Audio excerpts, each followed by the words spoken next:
finna kick it off tonight. This is a helter skelter kind of joint right here. Like, this one is wicked. It says mother of 3 brutally unalive before husband uncovers her partner's deadly trap. Let's go. In Minot, North Dakota, 33-year-old Christopher Jackson gets home from his night shift at Walmart to find out that his house seems to have been burgled. His fiancée and their 19-month-old son are inside, so he calls 911. 519 16th Street. I just got home. My back door is kicked in, and my girl ain't answering the phone. Okay, what's your name? My name's Christopher Jackson. My son's inside with her and everything. I'm about to go in and see what the fuck is going on. Okay, why don't you just wait for officers? I'll get them over there. His fiancée, 30-year-old Angela Wilder, is inside, a nursing student and the devoted mother of 3, expecting a 4th. She had spent the past 2 weeks quietly excited about a surprise that she was planning. In a few minutes, officers will walk through her front door not knowing what they're about to find. But so far, there's no sign of Chris's fiancée. And there's one last room to check, the master bedroom. And inside, they discover the scene of Chris's nightmares. Angela lies dead on the floor in a pool of blood. She appears to have multiple stab wounds, and the fingernails on her left hand are broken. She tried to fight back, but she didn't succeed. Her killer was careful in covering his tracks because there's no sign of a murder weapon. Now, the detective's immediate theory is that Angela's killer was someone known to her. And with Chris's erratic behavior and his status as her fiancé, he's where the detectives start their investigation. His son in his arms, they whisk him away to the police department. If anyone knows why this bright, loving mother's life ended in murder, it might be him. But what he has to share will reveal this case to be anything but straightforward. Can I do this? I'll get him right away, and I promise to be taken care of, all right? We want to know what happened just as much as you say you want to know as well, okay? So we have to ask some of the hard questions, and I hope you understand, okay? We had to ask some of the questions that seem a little uncomfortable and uncalled for, but we still have to ask them. Do you understand? LA. And you watch those recorded shows, right? It does get difficult at times, but there's always a reason why we have to, okay? So if you need a break, you need a breather, you just let us know. My name is Krista. You can call me Krista. This is Greg. Okay? Can we call you Chris, or would you rather be called Christopher? Chris. You know Angela for a long time. How long? High school? Yeah. So walk me through what happened this morning, and the more you can tell us, the better chance you have. I always call her on break, just to see how she's doing, see how the kids got put to bed, everything, just to talk to her. Mm-hmm. Because over the nights, whenever I get in, we have maybe 4 or 5 hours to spend together, something like that around the kids, and then I got to go to bed, so I could work that night. I called her at 12 o'clock. So midnight? Yeah. Okay. I'm going to take notes while we're talking to her. I understand. Okay. All right. So you I called her at midnight. Then I called her at lunch, and we talked for a minute, and she was tired and everything. I said, sweetheart, are you feeling sleepy? You want to get some sleep now? I went back to work, and then I called her. Nobody picked up. And I figured, okay, she's just tired. But she always picks up whenever I call her. She's only not picked up maybe one other time before, and that's because she was tired. She went to sleep early and stuff, and she would hear her phone. I called her, nobody picked up. I said, okay, she's just tired. Shot her a text message, said, I love you, blah, blah, blah. I told her what was going on with the work and everything. Mm-hmm. 7 o'clock or 6:50 gets here. I go to clock out about 6:51, 6:52 or something. And I go walking out to the lot because usually she's out there. And she's not out there this morning. So I called her to see where she was at. And see, she wasn't up or getting ready because I don't have a license. So she comes and gets me from work and she drops me off. Mm-hmm. And I keep calling her, and she's not picking up the phone.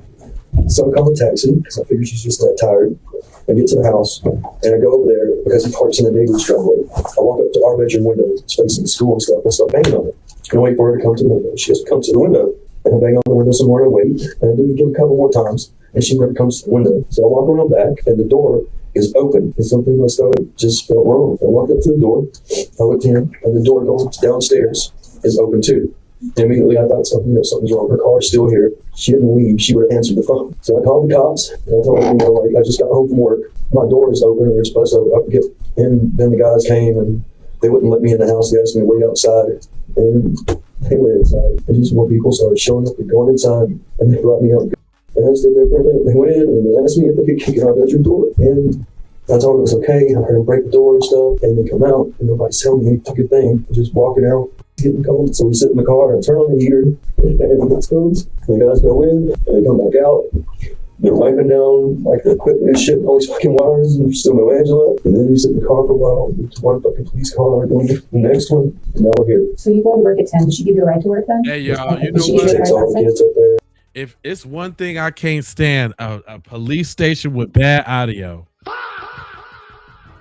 Man, we ain't too invested in this crime, and I am not finna sit here and listen to this. I have other crimes to get to when it comes to the bad audio. I can't do it. Next one. 18 or killer makes desperate move after realizing the case is closing in. 911, what's the location of your emergency? I'm worried about my wife and kids. Gunfire for a medic and an ambulance, expedited response. I have always maintained that I thought she might be here. Jennifer Dulos led the perfect life. Wealthy and active and smart, she had a beautiful family and an attractive, enterprising husband. Her dreams had come true, but things were not as they seemed, and the ideal life was about to crumble. A marriage full of tensions was reaching boiling point. Jennifer would go on to take her children and run, but when she finally disappeared, it wasn't of her own volition. So where did she go? What happened to this brilliant writer and loving wife? And what did her husband have to do with it? This is the tragic story of Jennifer Dulos. Jennifer Dulos was born in 1968 in New York City. She came from a well-to-do family. Her father was a banker and her mother was a philanthropist, while her aunt by marriage was Liz Claiborne, who founded the fashion company that would later buy the Kate Spade brand. As a result, Jennifer grew up in a creative and financially supportive environment. She was smart and had the pick of Ivy League universities, and she chose Brown. She graduated from Brown in 1990 and went on to pursue a master's degree in writing at an arts university in New York. Jennifer had always dreamed of a high society life. In an essay she published in 1998, when she was 30, she wrote about the women she idolized, correctly poised supergirls, well-educated, accomplished, thoroughbred. Her dream career would not be a career at all. It would be supervising her family's New York calendars. Still, she occupied herself writing and was a known figure on New York's literary scene in the 90s, described as a vibrant presence. She wrote multiple plays about her romantic experiences, reflecting fears about commitment and emotional honesty. She had a string of relationships that did not succeed, but she was still looking for the one. At the end of the 90s, Jennifer moved out of New York. She had no more romantic luck in the countryside, and her ideal life began to feel more of a distant dream. Little did she know she'd already met the man of her dreams, the man who would become her husband. Fotis Dulos was Greek, born in Istanbul in 1967. At the age of 7, he and his family had moved to Athens, but he wanted more. In a piece of personal writing, he said he wanted to get exposed to societies and cultures beyond his own country. He was smart and ambitious, and this ambition led him across the Atlantic to Brown University, where he began his degree a year before Jennifer did. Jennifer met Fotis in her first week at Brown. They had chemistry, but it didn't go anywhere. Jennifer was settling into her exciting new life, and Fotis was preoccupied with his existing romances. He graduated in 1989 and went to Columbia for his MBA in finance. In 2000, he married another Brown graduate, Hillary Aldama. Hillary was also ambitious, a lawyer and a writer, but this led to friction in their relationship. There is something very attractive when you're a creative person yourself and you meet somebody who's also an entrepreneur. You're riding that high bridge with them and you're kind of like dangling off the sides. Fotis was indeed living a successful life.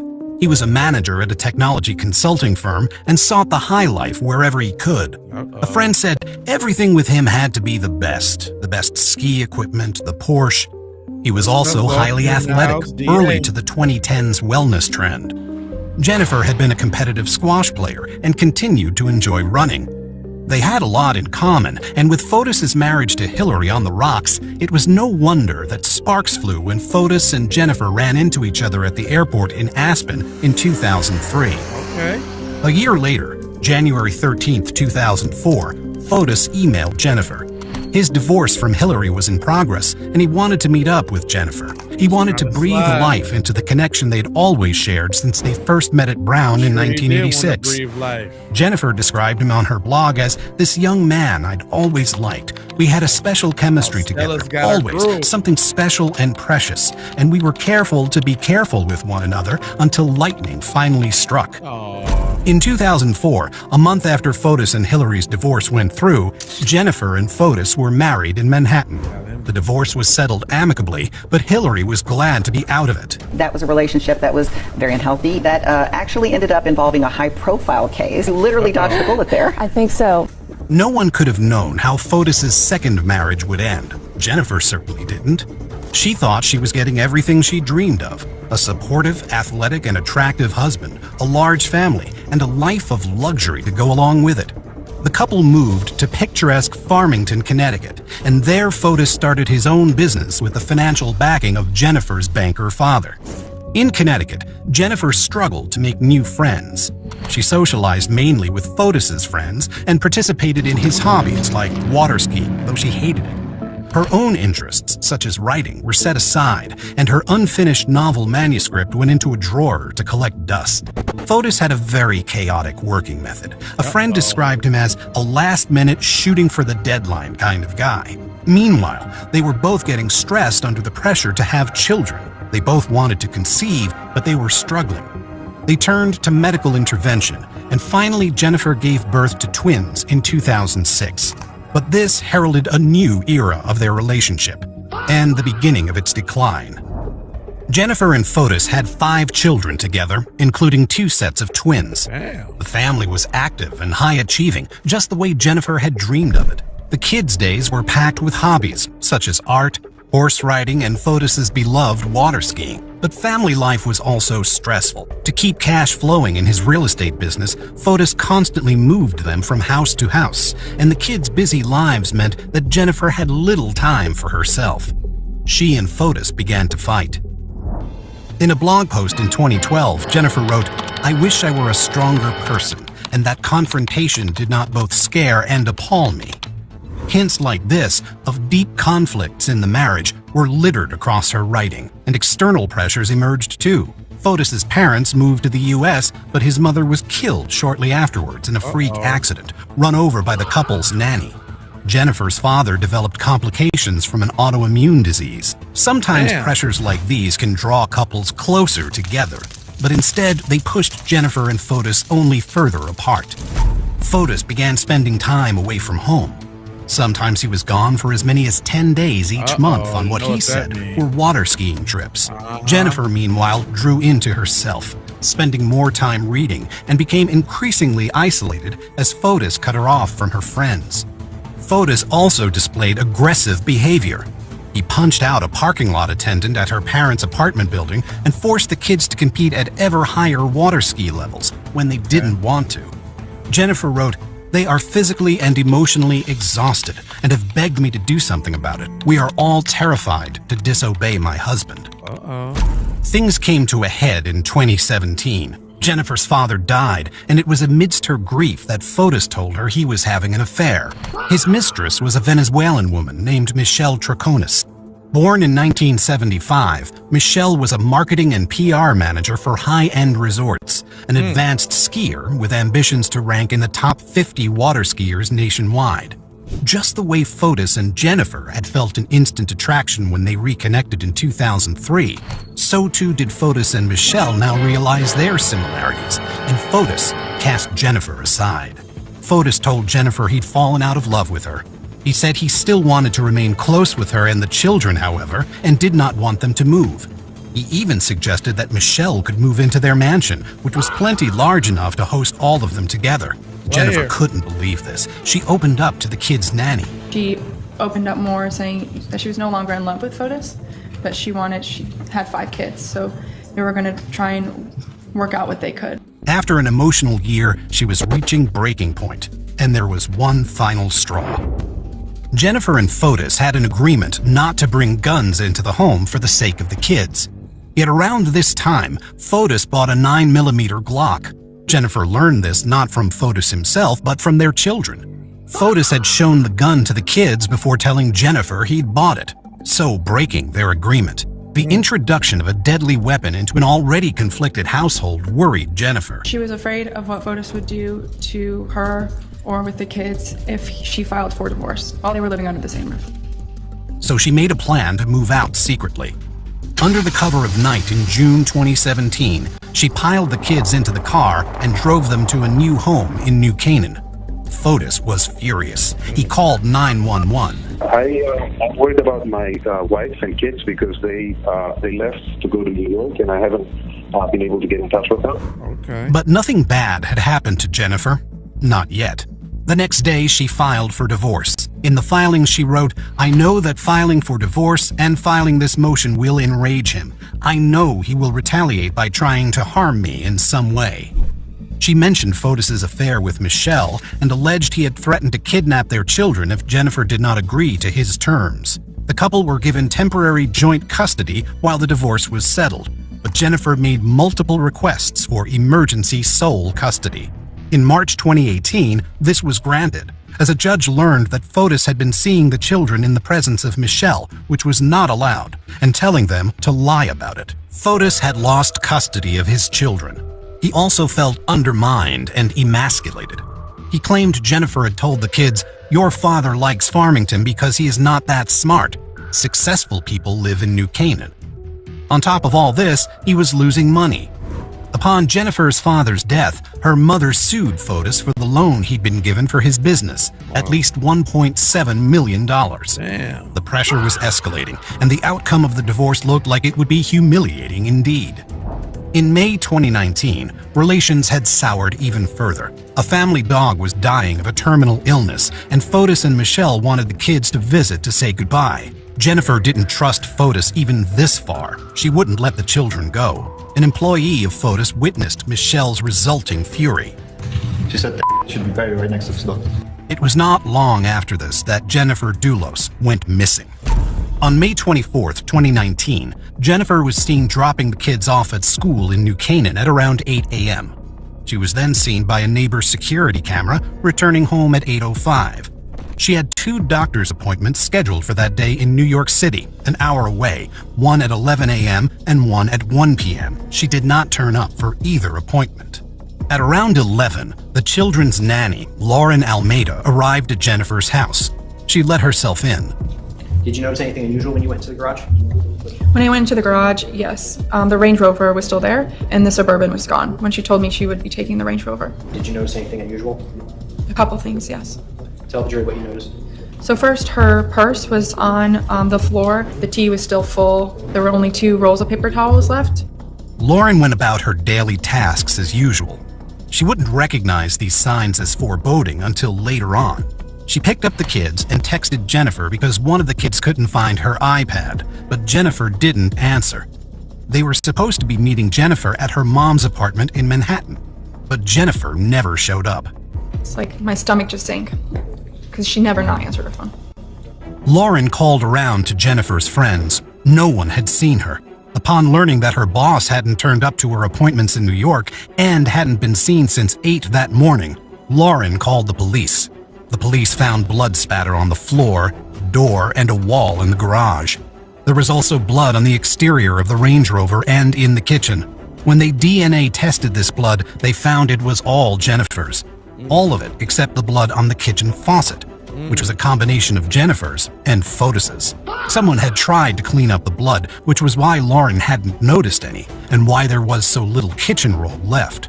Jennifer's Suburban was found parked behind Waveney Park in New Canaan that night.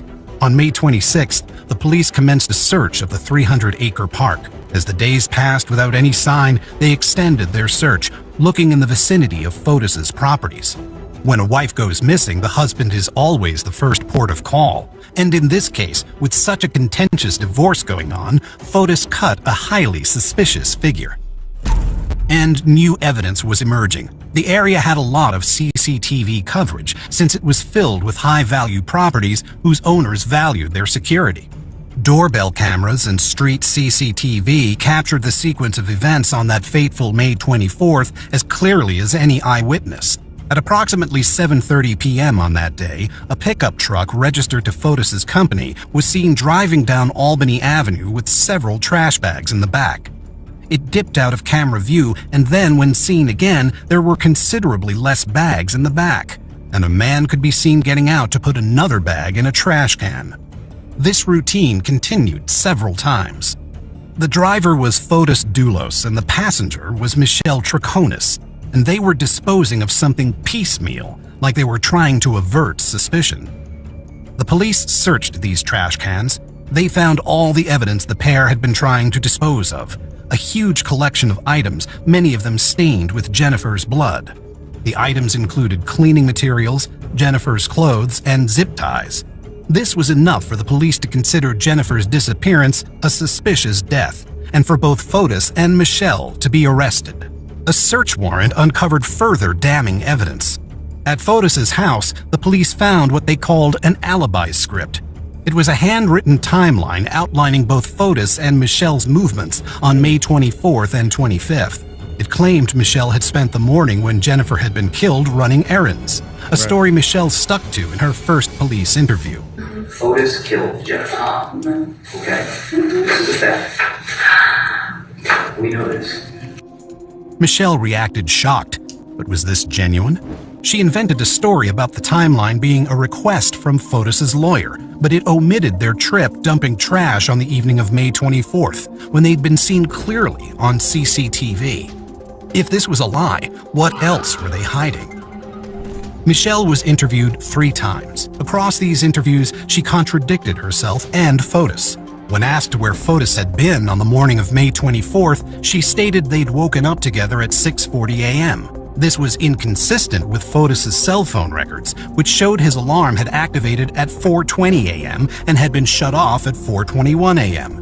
When pressed, Michelle said that Fotis might not have been at home all morning. Finally, in the 3rd interview, she admitted that Fotis had not been home when her own alarm went off at 6:40 a.m. Fotis's alibi had collapsed. With that, the story began to unravel. On May 29th, Fotis and Michelle together took the pickup truck, which belonged to one of Fotis's employees, to a car wash. The police seized the vehicle in June, and Jennifer's blood was found on the passenger seat.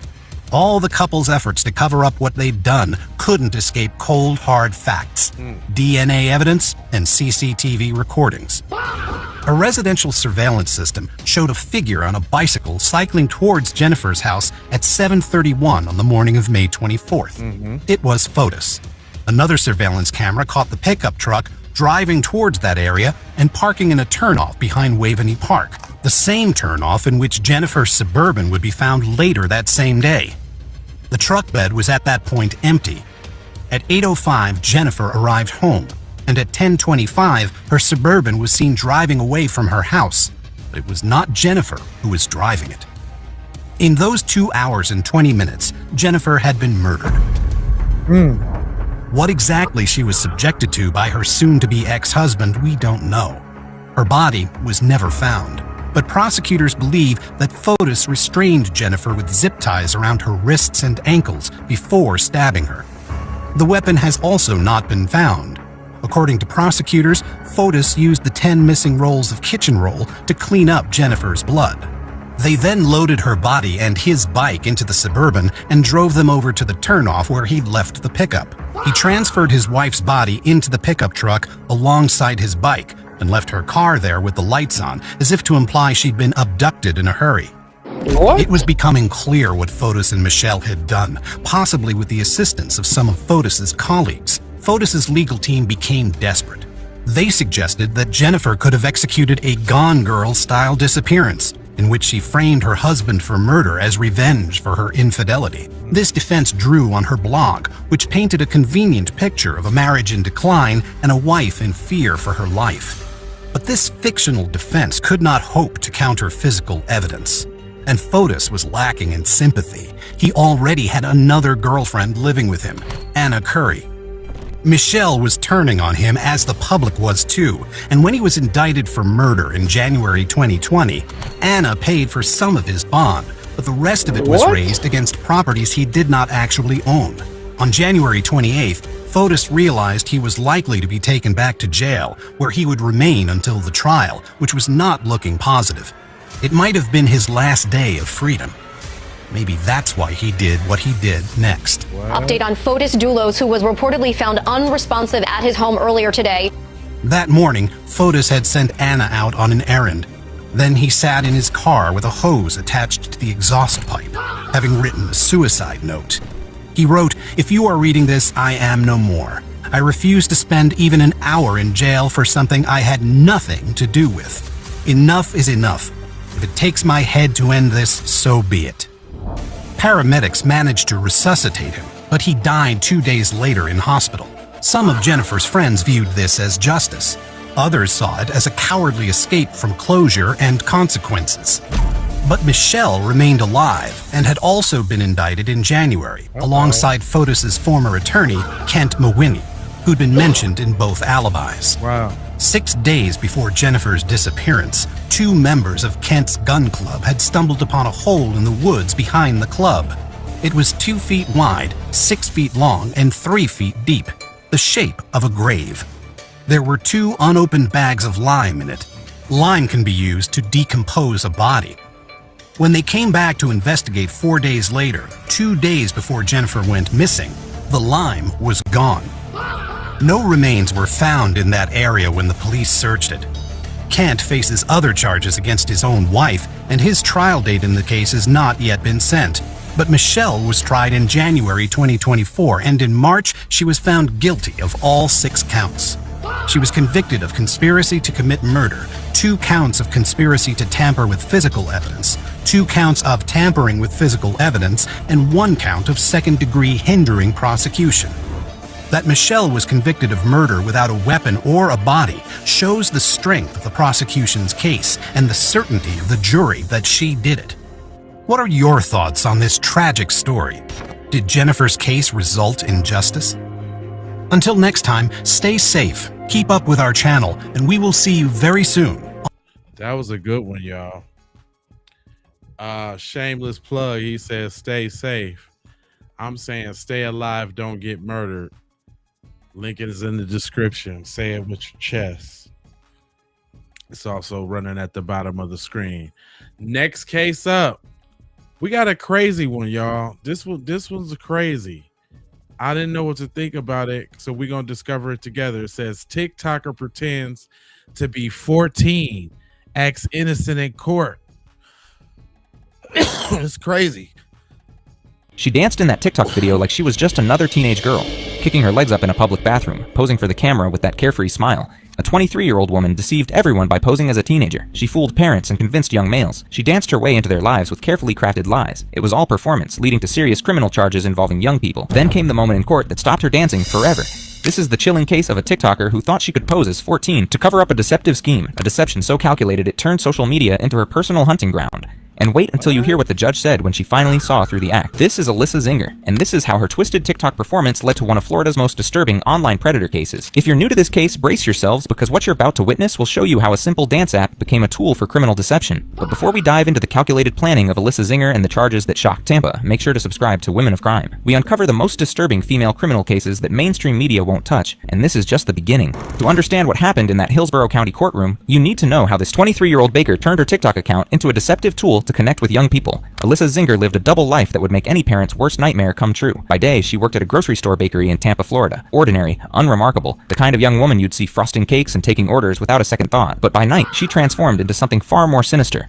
Armed with nothing more than a smartphone and social media apps, she crafted an elaborate teenage persona designed to gain illegal access to young people. The preparation was meticulous. She studied how these individuals talked, typed, and behaved online. She learned their slang, their interests, their patterns. She created the perfect digital mask that would fool not just the young people she targeted, but their parents too. And then she began her search. Her platform was TikTok, where millions of her targets scroll through endless videos every day. But Alyssa wasn't there to watch dances or comedy skits. She was there to identify targets for criminal activity. The first victim thought he was talking to a peer. She found him on TikTok in January 2023 and quickly moved their conversations to Snapchat, a platform where messages disappear, making it harder for parents to monitor. She adopted a false identity as a peer, showing interest in his life and personal details. Using sophisticated deception tactics, she maintained this ruse over an extended period. Police testimony indicates these meetings occurred approximately 30 times, during which the individual believed the relationship was genuine. But here's where the story takes an even darker turn. and this detail will shock you when you understand its full implications later. While this criminal activity was happening, Alyssa was already targeting other individuals. She wasn't satisfied with one victim. She was building a network. By May 2023, she had moved on to a second individual and thought he was in a social relationship with a peer. The pattern was identical, but this time she took the deception further. She deceived not only the individual, but also his family.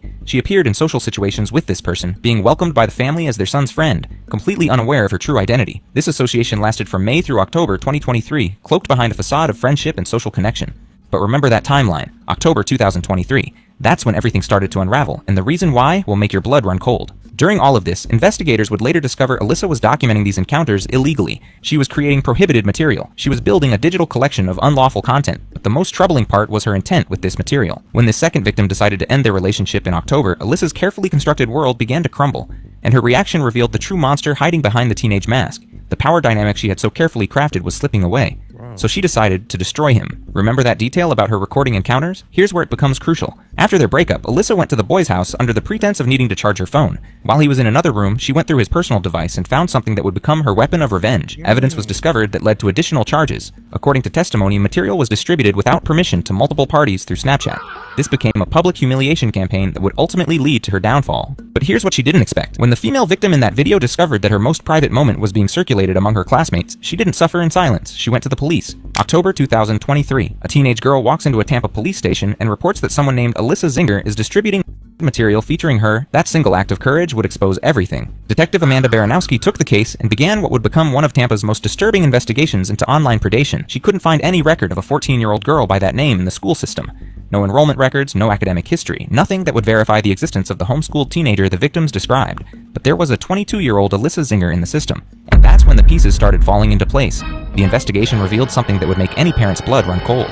This wasn't a one-time incident. This wasn't a mistake or a moment of poor judgment. This was a systematic pattern of criminal deception that had been going on for almost a year. As Detective Baranowski dug deeper, she discovered that Alyssa Zinger had been targeting multiple young people simultaneously. While engaged in illegal activity with one victim, she was manipulating others. While she was in a relationship with one individual, she was already searching for the next target. She was specifically targeting young people who knew each other. She was systematically working through a network of individuals using her relationships with some to gain access to others. And the most disturbing part? Some of these young people had no idea they were all victims of the same individual with criminal intent. When Detective Baranowski interviewed the first victim who came forward, the details he shared painted a picture of systematic psychological manipulation that went far beyond simple deception.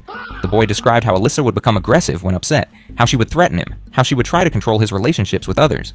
He told police that she had threatened to have him jumped by high schoolers when he tried to break up with her. But keep this detail in mind. Even in her threats, she maintained the fiction that she was a teenager with teenage connections. The psychological profile that emerged was chilling. Here was an adult woman who had so completely immersed herself in the world of middle school students that she could navigate their social dynamics, understand their fears, and manipulate their emotions with surgical precision. She knew exactly what to say to convince parents that she was just another teenager. She understood social relationship patterns and used this knowledge for deception. According to court testimony, her actions involved calculated criminal conduct, but the investigation also uncovered something else that would shock investigators, evidence of an earlier encounter that revealed just how long Alyssa had been perfecting her deception. In July 2023, months before the case broke open, Alyssa Zinger and one of her victims had been detained for shoplifting at a Nordstrom store. The body camera footage from that incident provides a chilling glimpse into how skilled she had become at maintaining her teenage persona even under pressure. The footage shows a young woman sitting in a holding area with what appears to be a teenage boy. But listen carefully to the conversation, and you'll hear something that should have been a massive red flag. So this girlfriend not your daughter? Okay. Have you contacted your parents? Yeah, I can't get a hold of her. Okay. Well, I gotta try to contact them. Because how old are you? 14. The officer then asks about contacting her parents, and she plays the role perfectly. She's nervous, but not panicked. She's convincing enough that the officer believes her story completely. But then comes the moment that reveals just how prepared she was for these situations. When the officer runs her name and finds a 22-year-old Alyssa Zinger in the system, he asks about the discrepancy. Without missing a beat, she provides an explanation that's both believable and impossible to immediately verify. You have a sister named Alyssa? Yeah, a half-sister. A half-sister? Yeah. Okay, but you don't have the same middle name, I'm assuming? I don't have anyone else. My parents are on one head. I'm going to document that you're going home with them. Watch how she handles this moment. She doesn't panic. She doesn't stumble over her words. She provides just enough detail to be convincing, but not so much that it becomes suspicious.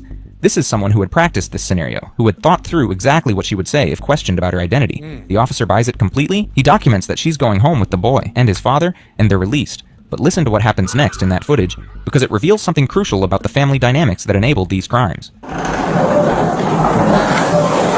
Alright, so Alyssa, you're gonna go home with... Do you have any questions? No? We're not gonna do this again? Sure? Dad told me you make money. And you could spend $100. Alright? Alright, man, this is one shot. You get one shot to do this program. After this, there's no more. So, let's just make smart choices, okay?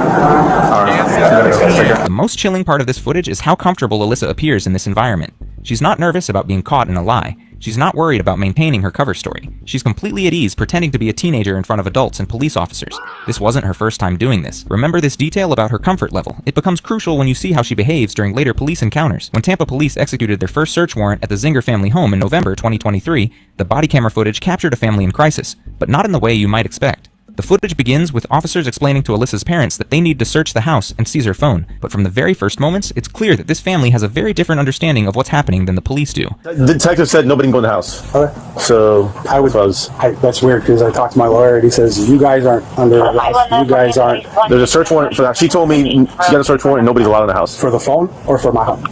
Nobody's allowed in the house. Who is in the house? Watch this interaction carefully because it reveals something important about how this family was handling the investigation. They're not acting like parents who have just discovered their daughter is accused of terrible crimes.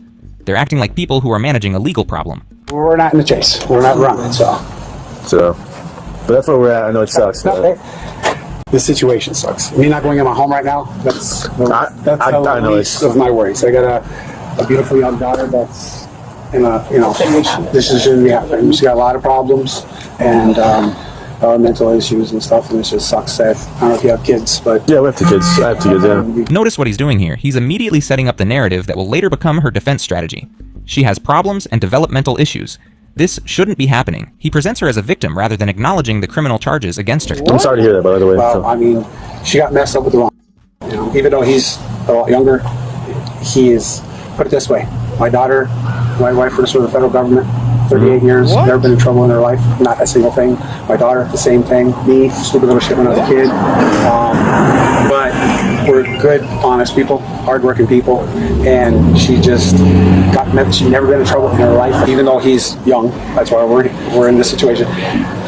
She never been in trouble in her life until she was 30. And this like insane. The father's characterization of normal teenage behavior was contradicted by investigators. He's painting his adult daughter as an innocent victim in this situation. The complete inversion of reality here is breathtaking. But what's even more disturbing is how rehearsed this sounds. This isn't a parent struggling to make sense of shocking revelations. This is someone delivering talking points. When the detective arrives and they enter the house to search for the phone, the interaction becomes even more revealing. The phone they're looking for appears to be dead, and there's some confusion about whether it can be charged and accessed. But listen to how the father handles this situation. When they came in to look for that phone, there was an iPad and a phone on the table. I looked at it, and she goes, "Is that the phone?" I said, "I do believe so." I say, "This is her phone here." Ha ha ha. No. I handed her the phone and said, "I do believe it." And I even said, if you watch the body cam, said, "What model is this? I'm not sure." I got like a freaking 8, you know? He's being very careful to establish that he's not entirely certain about the phone, that he's cooperating but not taking responsibility for providing the correct device. This isn't the behavior of someone who's simply trying to help the investigation. Right. But then he says something that reveals the true mindset behind this cooperation. Trying to be manipulative, and in fact, tell me this: if someone's trying to hide something, the phone was dead. I said, "You want to take your phone and leave?" Which I could have said if I was not trying to work with you people. But what did I say? I bet you watched the cam. I said, "Ma'am, there's a charger right there. Go ahead and charge the phone." Notice how he's trying to paint himself as helpful, while simultaneously establishing that he could have been obstructive if he wanted to. The investigation would later reveal that this phone wasn't actually Alyssa's device at all. It was her mother's old phone, one that hadn't been used for calls since 2021 and had never had social media apps installed on it. When confronted about this discrepancy during later searches, the family would claim that Alyssa's real phone had been lost, but the body camera footage from this first search suggests that the phone switch wasn't a mistake. It was deliberate. Keep this detail about the phone deception in mind, because it becomes crucial when you understand how far this family was willing to go to protect Alyssa from the consequences of her crimes. During the same search, there's another moment that reveals the psychological dynamics at play in this family.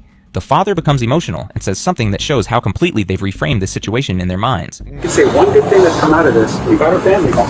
You know, we finally got our daughter back. Where she plays with us and watches TV. She hangs up with us now. but she won't have a phone ever again. Think about what he's saying here. The father described the arrest as bringing positive changes to their family. This response pattern may reflect complex family dynamics when dealing with legal challenges. They're not seeing Alyssa as someone who committed serious criminal acts. The defendant faces serious charges. They're seeing her as someone who got in trouble and needs protection. But the most disturbing part of this footage isn't what the parents say, it's what Alyssa doesn't say.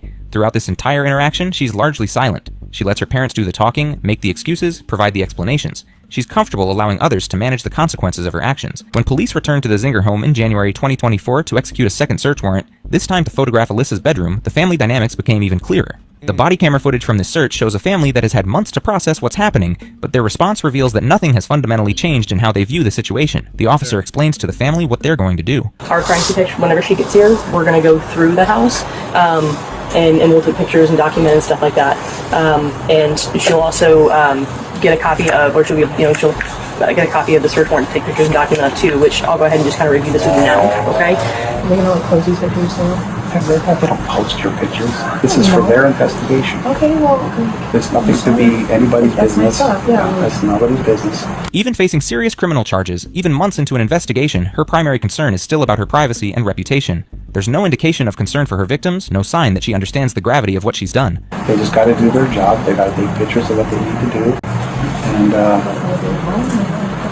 And I think you guys should leave. I can't. Well, I mean...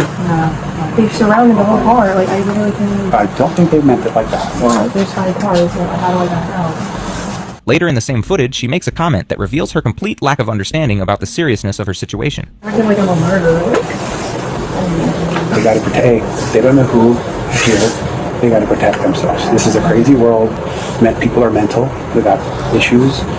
There's men probably out there that would do something stupid. You know what I mean? They got to protect themselves. You know what I mean? But Alyssa's complaint reveals how she sees herself in this situation. In her mind, she's not a serious criminal who poses a threat. She's someone who's been caught in an embarrassing situation and is being treated unfairly. This mindset would persist throughout the legal proceedings and would ultimately contribute to her downfall in court. At one point, while police are working in another part of the house, you can hear Alyssa and her mother discussing the situation. Did they hear it collapse? They all... What, in her bedroom they do that? They're all broken, and it's heavy. I think their main focus is her. Did it collapse? Yeah, they hear it in my room, not that. That's what they're worried about.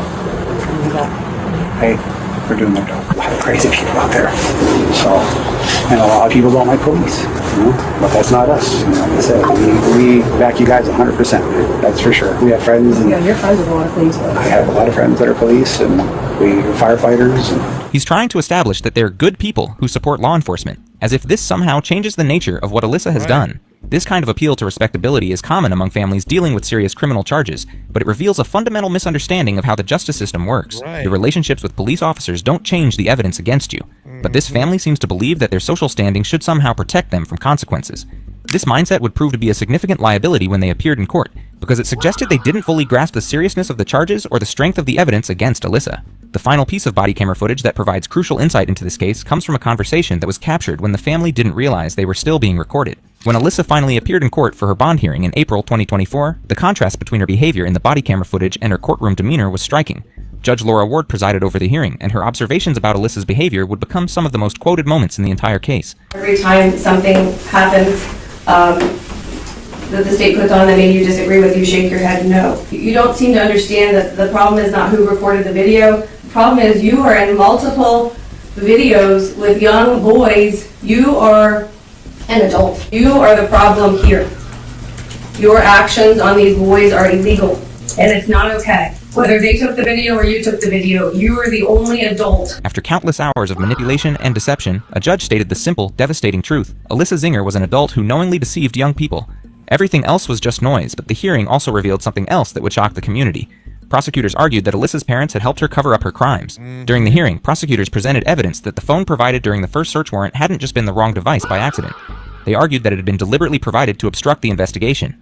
Judge Ward addressed this directly. What I can't understand is when they are trying to help you to the extent that it interferes with a criminal investigation and to the extent that it helps you evade accountability and responsibility. Body camera video was shown in court depicting the moment when Alyssa's father handed over what he claimed was her phone. The footage clearly showed him presenting the device as belonging to his daughter, not mentioning that it might be the wrong phone. When the real phone was never produced and the family claimed it was lost, prosecutors argued this was evidence of deliberate obstruction. The implications were clear. This wasn't just about one woman's crimes. This was about a family system that had enabled and protected a predator even after her crimes were exposed. The defense team's strategy during the bond hearing revealed their plan for the upcoming trial, and it followed a predictable pattern. Blame everyone except Alyssa. Her attorney argued that Alyssa had developmental delays and emotional issues stemming from childhood bullying. They pointed to an individualized education plan from her high school years as evidence of these delays. I think it's clear from just the content of the text messages, this is not a 22-year-old adult having communication with somebody who she saw as her equal. But prosecutors had a devastating response to this claim. They pointed out that there was no evidence of any developmental delays in Alyssa's school records beyond the IEP, which can be created for a variety of learning differences that don't affect someone's ability to understand right from wrong. More importantly, they argued, Alyssa's behavior showed clear evidence of sophisticated planning and deception that contradicted any claim of diminished capacity. She had maintained elaborate lies across multiple relationships for months. She had navigated complex social media platforms and understood exactly how to manipulate others' emotions. Most tellingly, when caught shoplifting months earlier, she had immediately created a believable lie about having a half-sister with the same name, a lie that was sophisticated enough to fool police officers. The prosecutor was direct in rejecting the defense's argument. This is not a 22-year-old child. They would argue there are no conditions of release reasonably sufficient to protect the community from the risk of physical harms to persons, and specifically to male individuals under the age of 18. Judge Ward agreed, but her reasoning went beyond just the risk of reoffending. Her comments suggested that she was troubled by Alyssa's apparent lack of understanding about what she had done wrong. You showed no regard for the safety of these young boys. The bond hearing also included testimony from Detective Amanda Baranowski, who provided additional details about the scope of Alyssa's crimes that hadn't been previously revealed. Detective Baranowski testified that the investigation had uncovered evidence of illegal encounters with victims on multiple occasions, sometimes within days of first meeting them. This testimony was crucial because it showed that the defendant was moving quickly to criminal activity, contradicting the defense's claims about her mental capacity. Detective Baranowski also testified about the evidence they had recovered, including text messages and videos that showed Alyssa claiming to be a teenager while clearly demonstrating adult knowledge and sophistication. He indicated that a video of himself was being circulated through Snapchat. Did he know who was doing it? Yes. Who was that? He identified the person as Miss Alyssa Zinger. According to the detective, when confronted about the video distribution, Alyssa didn't show remorse or understanding about the harm she had caused. Instead, she seemed more concerned about the consequences for herself. This lack of empathy for her victims would become a recurring theme throughout the legal proceedings and would ultimately influence the judge's decision about bond. The hearing also revealed new details about the scope of the investigation and the possibility of additional victims. Detective Baranowski testified that investigators were still working to identify all of Alyssa's potential victims, and that they believed there could be more victims who hadn't yet come forward. This case represents only one of the multiple juvenile male victims that Ms. Zinger was not only contacting and having messages with through social media, but also meeting and having actual contact with. The possibility of additional victims was particularly troubling given the pattern that had already emerged. The bond hearing concluded with Judge Ward making it clear that she viewed Alyssa as an ongoing threat to the community. You've been preying upon them. You have been taking advantage of them. You have been abusing them. With those words, the judge effectively ended any pretense that this case was about anything other than an adult who had systematically exploited young people through criminal deception. Judge Ward also addressed the family's role in the case, though she stopped short of announcing any charges against Alyssa's parents. When asked directly whether criminal charges against the parents were possible, prosecutors declined to answer, saying only that the investigation was ongoing. The bond hearing ended with Alyssa being ordered to remain in jail without the possibility of bond until her trial. She was also ordered to have no contact with any of the alleged victims and no access to electronics. The aftermath of the bond hearing revealed just how much impact Alyssa's actions had on the victims and their families. According to court documents and police interviews, the psychological impact on the individuals subjected to her criminal activity went far beyond the immediate trauma. These individuals had to grapple with the realization that someone they trusted, someone they believed was a peer, had been systematically deceiving and manipulating them. One victim told police that the relationship with Alyssa had been stressful and was ruining his grades, making his life hard. He described feeling like he couldn't escape it because she was always trying to talk to someone. But the psychological manipulation went deeper than just the criminal activity itself. This individual also told police that Alyssa had dated 4 others at his school to try and make him upset, and that she always tries to be involved in everyone's affairs, especially his. He had no idea that all of these relationships were actually an adult criminal systematically targeting his classmates and friends through illegal activity. The isolation and confusion these victims experienced is difficult to comprehend. They couldn't talk to their friends about what was happening because some of those friends were also victims. They couldn't seek help from adults because they believed they were in normal relationships. And when the truth finally came out, they had to deal with the additional trauma of realizing that their understanding of relationships, trust, and intimacy had been built on elaborate lies. According to victim testimony, she had learned to mimic not just teenage speech patterns and interests, but teenage emotional responses as well. One victim described her behavior in terms that sound like a teenager having emotional outbursts. She also has a crazy ego when she is mad. She talks like she is invincible, and no one can stop her. The defendant thinks she has all of the power in the world. This description suggests that Alyssa's teenage emotional responses were actually carefully crafted performances designed to maintain her cover while asserting control over her victims. The victim also described a pattern of emotional manipulation that showed Alyssa's understanding of how to control relationships. There will be instant texting, crying, screaming that she hates him, etc. After, she will be apologizing to him. She is all over the place and never in control. This cycle of emotional extremes, anger, rejection, reconciliation, is a classic pattern of psychological abuse. When used by an adult and disguised as teenage drama, it becomes a particularly calculated form of manipulation. The victim's description of feeling trapped in this relationship shows how effective these tactics were. When Alyssa took the stand in her own defense, the strategy backfired spectacularly. She was articulate, responsive, and demonstrated clear understanding, completely contradicting every claim about her mental capacity. She danced in that TikTok. Damn. She's a scumbag, man. She's real messed up, man. I got another one real quick, though. Deadly stalker plot. A Colorado man was sentenced to life in prison after he spent months pretending his wife's stalker before offing her. This is a good one. Wife, Christelle Krug, beaten and stabbed to death. Next, we catch up with that concerned husband as he arrives at the scene.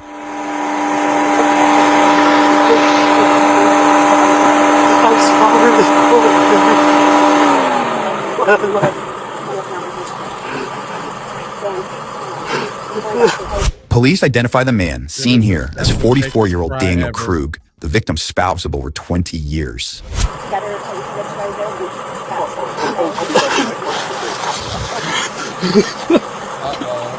You, buddy, right? Gotta cry.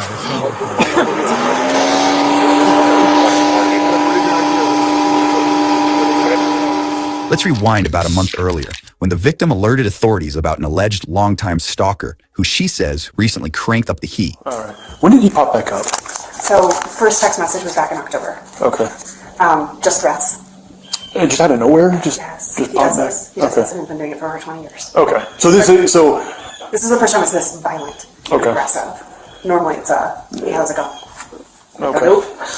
So, the last contact was, I'm guessing, more than 5 years ago, just because it was I had a Facebook account at the time, and I don't have that, and haven't had it since pre-pandemic, so. Okay. Easily, wonder how many years before that. Yeah, no, completely out of the blue, and not engaging at all, so there's absolutely no response from me. Okay. And he's still going. The in-person stuff that's scaring the crap out of me, when I logged this, was starting since last Tuesday, and it's been almost every day since. Okay. I've gotten a few days break.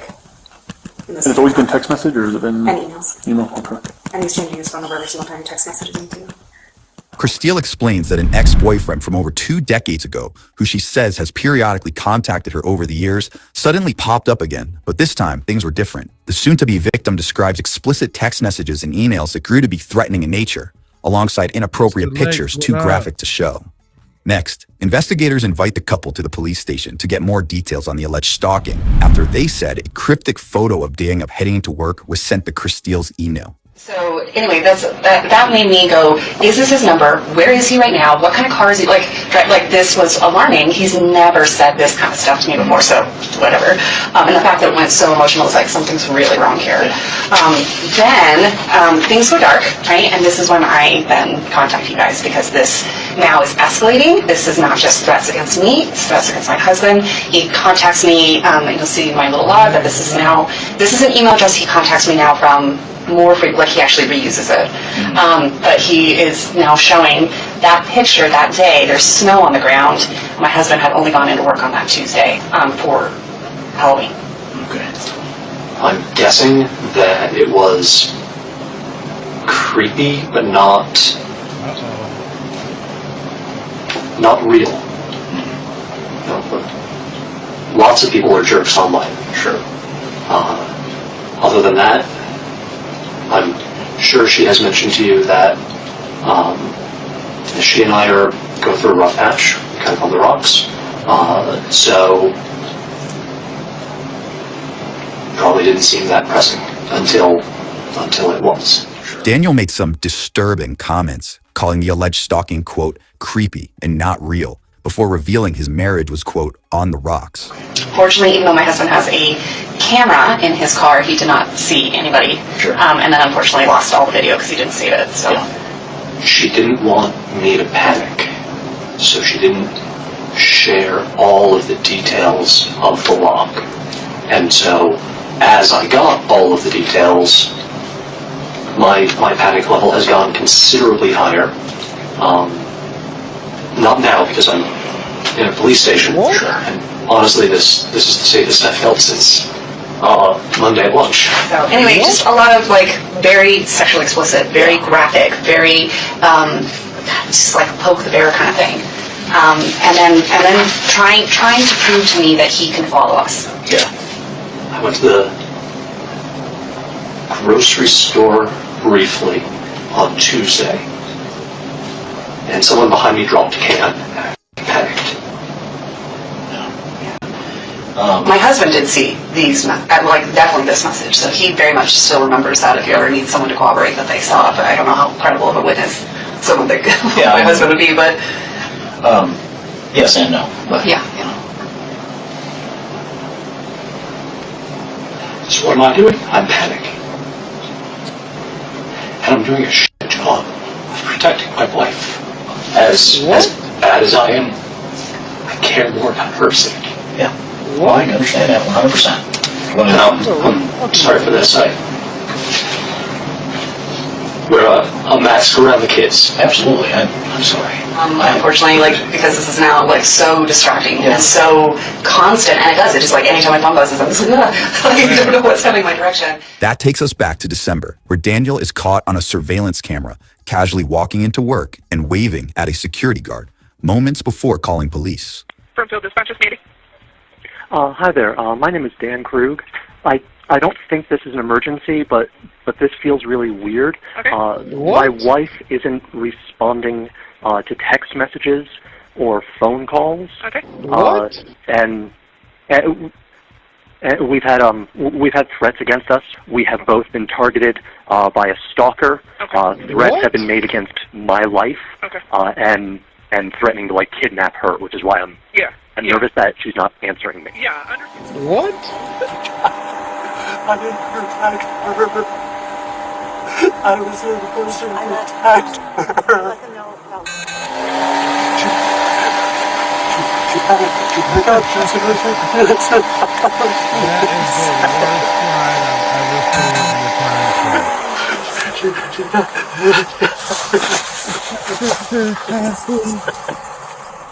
Daniel is escorted to the police station, where detectives have plenty of questions for him. Down.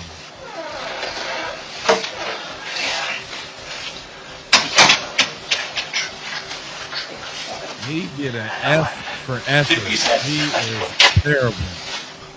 Call police. Conversion, call police. Did what you said. I didn't protect her. This dude is terrible. I was never her. She was rushing me out the door. I was Greenfield.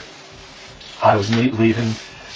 She told me I had to go because she had a meeting. She was rushing me, and he way I went. overdoing it. Sonic. She sent tissue, but she texted me asking me to pick up.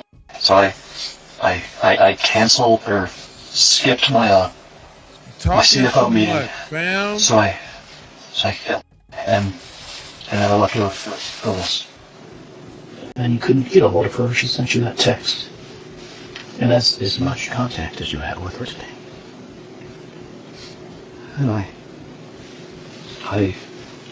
panicked when the handshake. The check marks weren't there. The bewilderedness. He's so bewildered.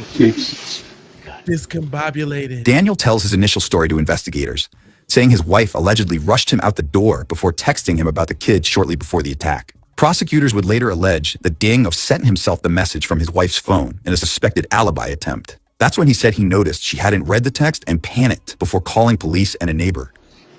Well, you mentioned earlier that she didn't tell you about something Kicks. Which one was that? Kickman. That's what we call a sucker. Doesn't deserve.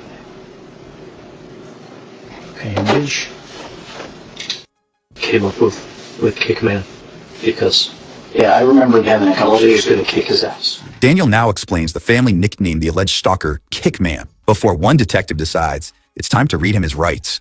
Let's see what he has to say. We just now need to talk about your rights so we can proceed with getting the answers that we both want. Yeah. I have two different voices going through my head right now. I have my brother. Yeah, I've mentioned him. He's the sheriff's lieutenant. And I have his voice saying, talk to the police.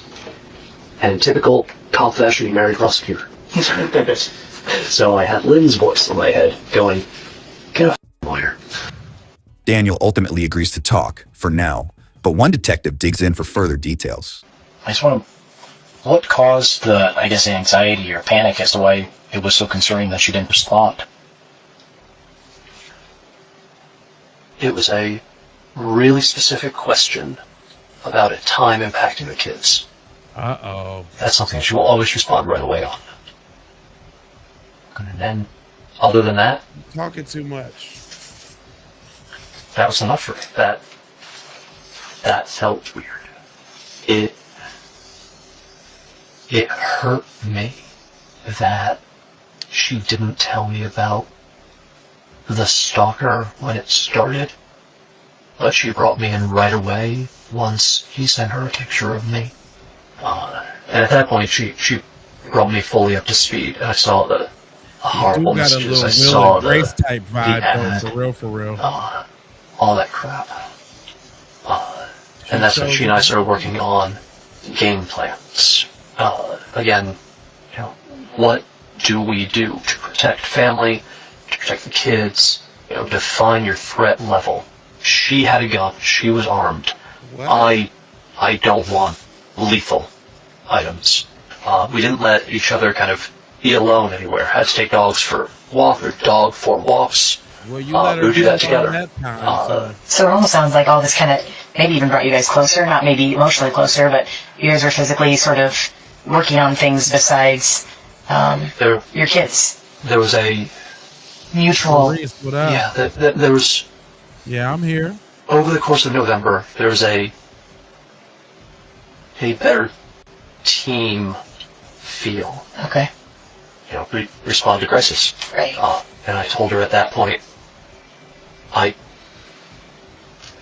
told her I didn't want to die for someone to have to care about me anymore. This dude needs to just shut up. That's really hard. He's making me sick right now. And I told her I wanted your voice. This guy. And how did she take that? Angry. Obviously. Mostly anger that I said it now. With everything else going on. So, she said she didn't want to talk about it until all of this was done. And then he got quiet. And we just kind of sat in that.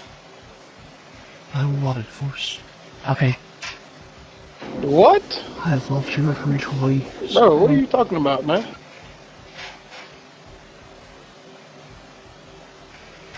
I was hurting when I said that. And what I wanted was her to say she cared about me. This shit is killing me with the theatrics. What's his name? The other detective said that the cameras were turned off. That shouldn't happen. The only way that the cameras can be turned off is through the app. One of us has to hit the button.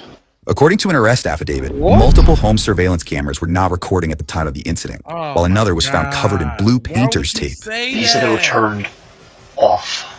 And one of them looks like it has something on it. What?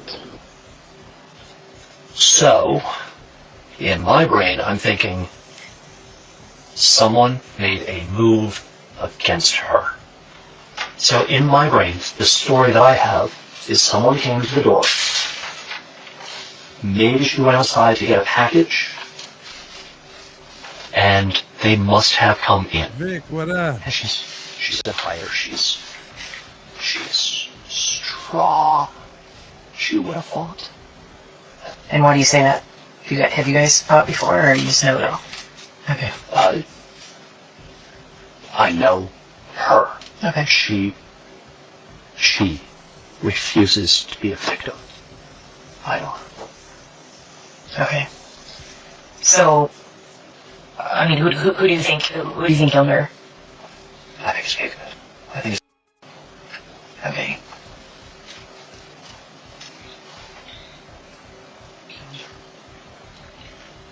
I'm sorry, that's the first time I really said that sentence. I'm sorry to... Well, that's what happened, and that's why we're taking this so seriously. Now, Daniel again points the finger at the alleged stalker when investigators reveal some conflicting information. What if I told you that we had already spoken with him? There's no way that he was in town today.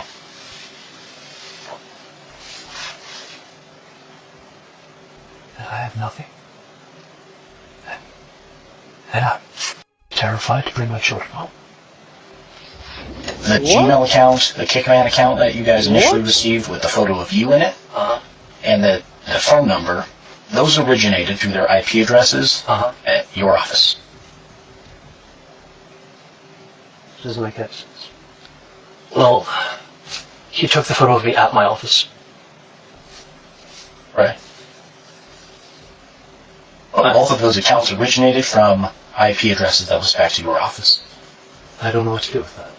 There are Wi-Fi access throughout the facility for employees, and there's public Wi-Fi access throughout the entire facility. And we literally post the passwords in every single meeting room. Okay. Okay. Because I guess the biggest concern is just the timing of everything, that it just doesn't quite make sense to have somebody create an account, take a photo, and then immediately send it off, and then the account is no longer being used. None of this makes any sense. Things are certainly pointing in one direction right now. So I'm going to throw this idea out there. Wait. You know idea out there. he has reached out to her in the past, a number of times. She's been very open about that, yes. Right. The last time was 2016-ish. He had asked her at one point if she wanted to have sex. I think he's approached her multiple times. Right. So this next time, if there's any bit of question about infidelity, whether it's with or anybody else, we might create an account to see if we can create a facade, or see if Christine's actually interested in me. So we ask her and push the bounds a little bit and see if that will confirm our suspicions of infidelity.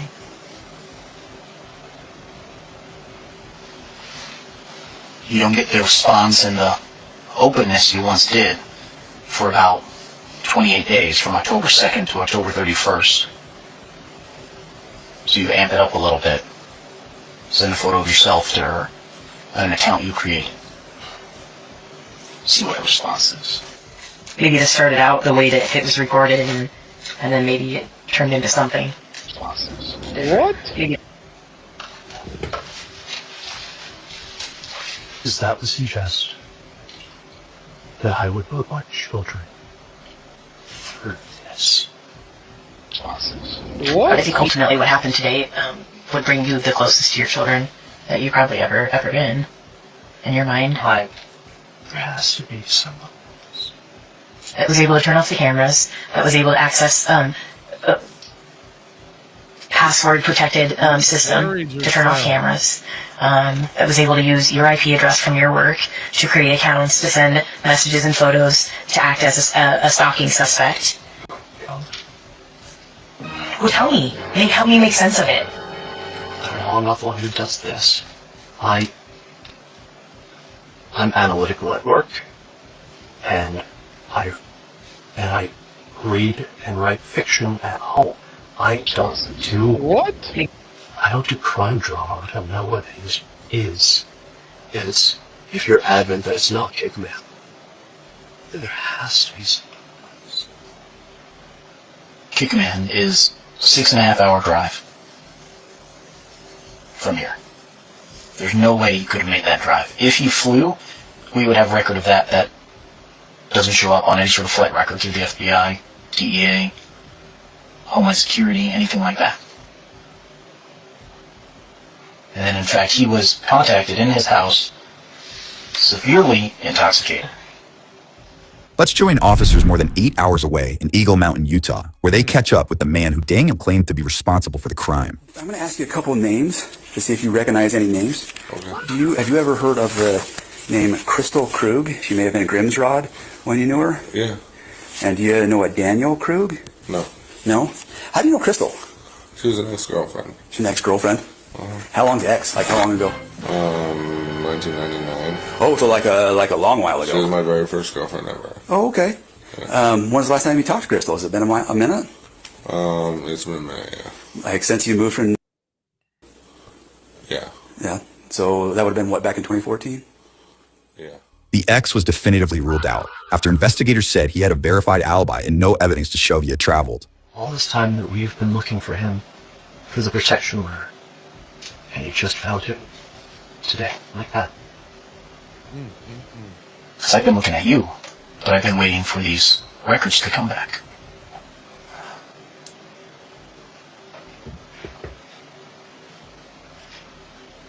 We've been chasing the wrong dog.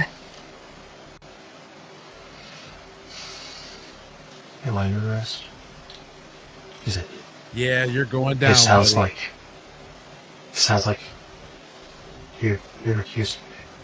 Sounds like you're accusing We have a lot of information that points your direction, and we were hoping that you could provide a legitimate explanation other than it wasn't me. We have publicly available internet. Say if we told you that other people you talked to that are close to your wife expressed that she had, maybe you told them that she suspected you of having... She said that right to my face. That she wanted to know if it was me. And I told her no. But why would she suspect that? I don't understand how we take the leap from we haven't had a romantic relationship for a long time in our marriage to I suspect my husband is pretending to be my stalker. How does that happen? There's a missing explanation in there. There's a missing piece to that.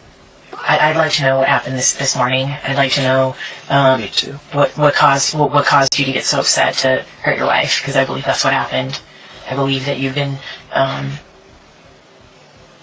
because there's no other logical explanation. I want to know what happened.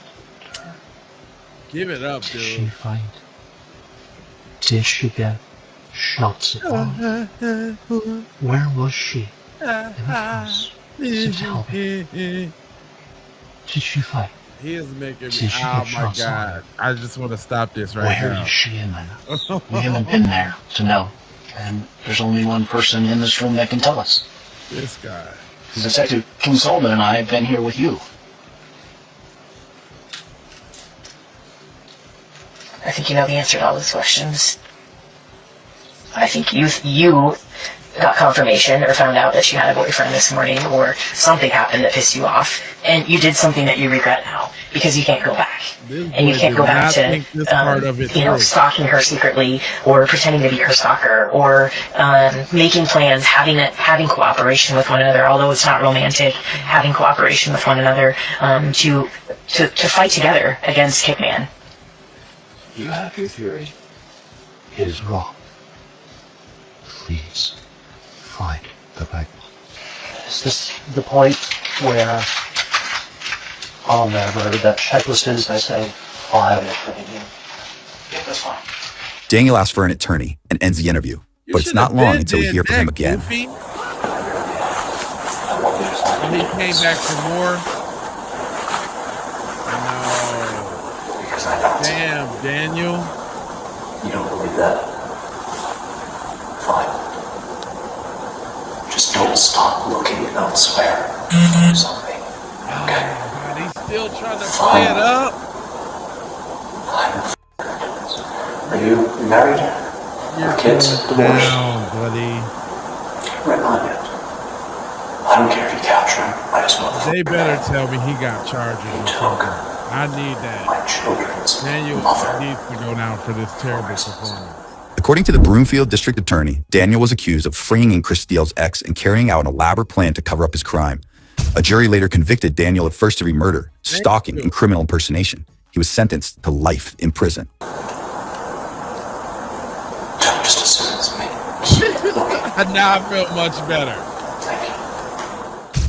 After that Rotten Tomatoes performance, I feel much better that he is in a terrible place. That was intense. Because if they would have told me anything, if he would have if that was his walk away scene, I would have been highly pissed off, y'all. Like, I would have been livid at Daniel. Anyway, we gonna check out this 47-year-old grandpa has no idea that he's about to be arrested for murder. Good old murder. I want to believe you, and you know what else is down Howell Road? This is 47-year-old John Leonard Bowen Jr. At first, he seemed to have nothing to do with the death of his girlfriend's 18-year-old niece. No!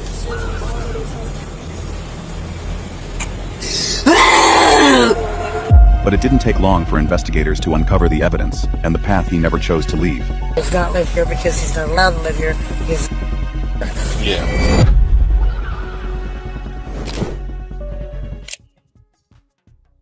Just before noon on Sunday, the 3rd of September 2023, a property owner spotted something disturbing out in the grass at the edge of the field on Southwest Haltiwanger Road, near Lake City in Columbia County, Florida.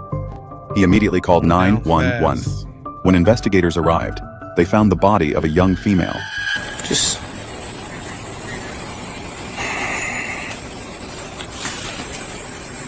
That's 1281, 1078. That's gonna be a 10-4. Let's back this out. Can we get him out of here? He's gonna go that way to get out. Can you get out that way? Okay. Let's do that. If you go out and then meet me back over here at the dirt road. Yeah, Okay. So is there any other way to get in this side that way?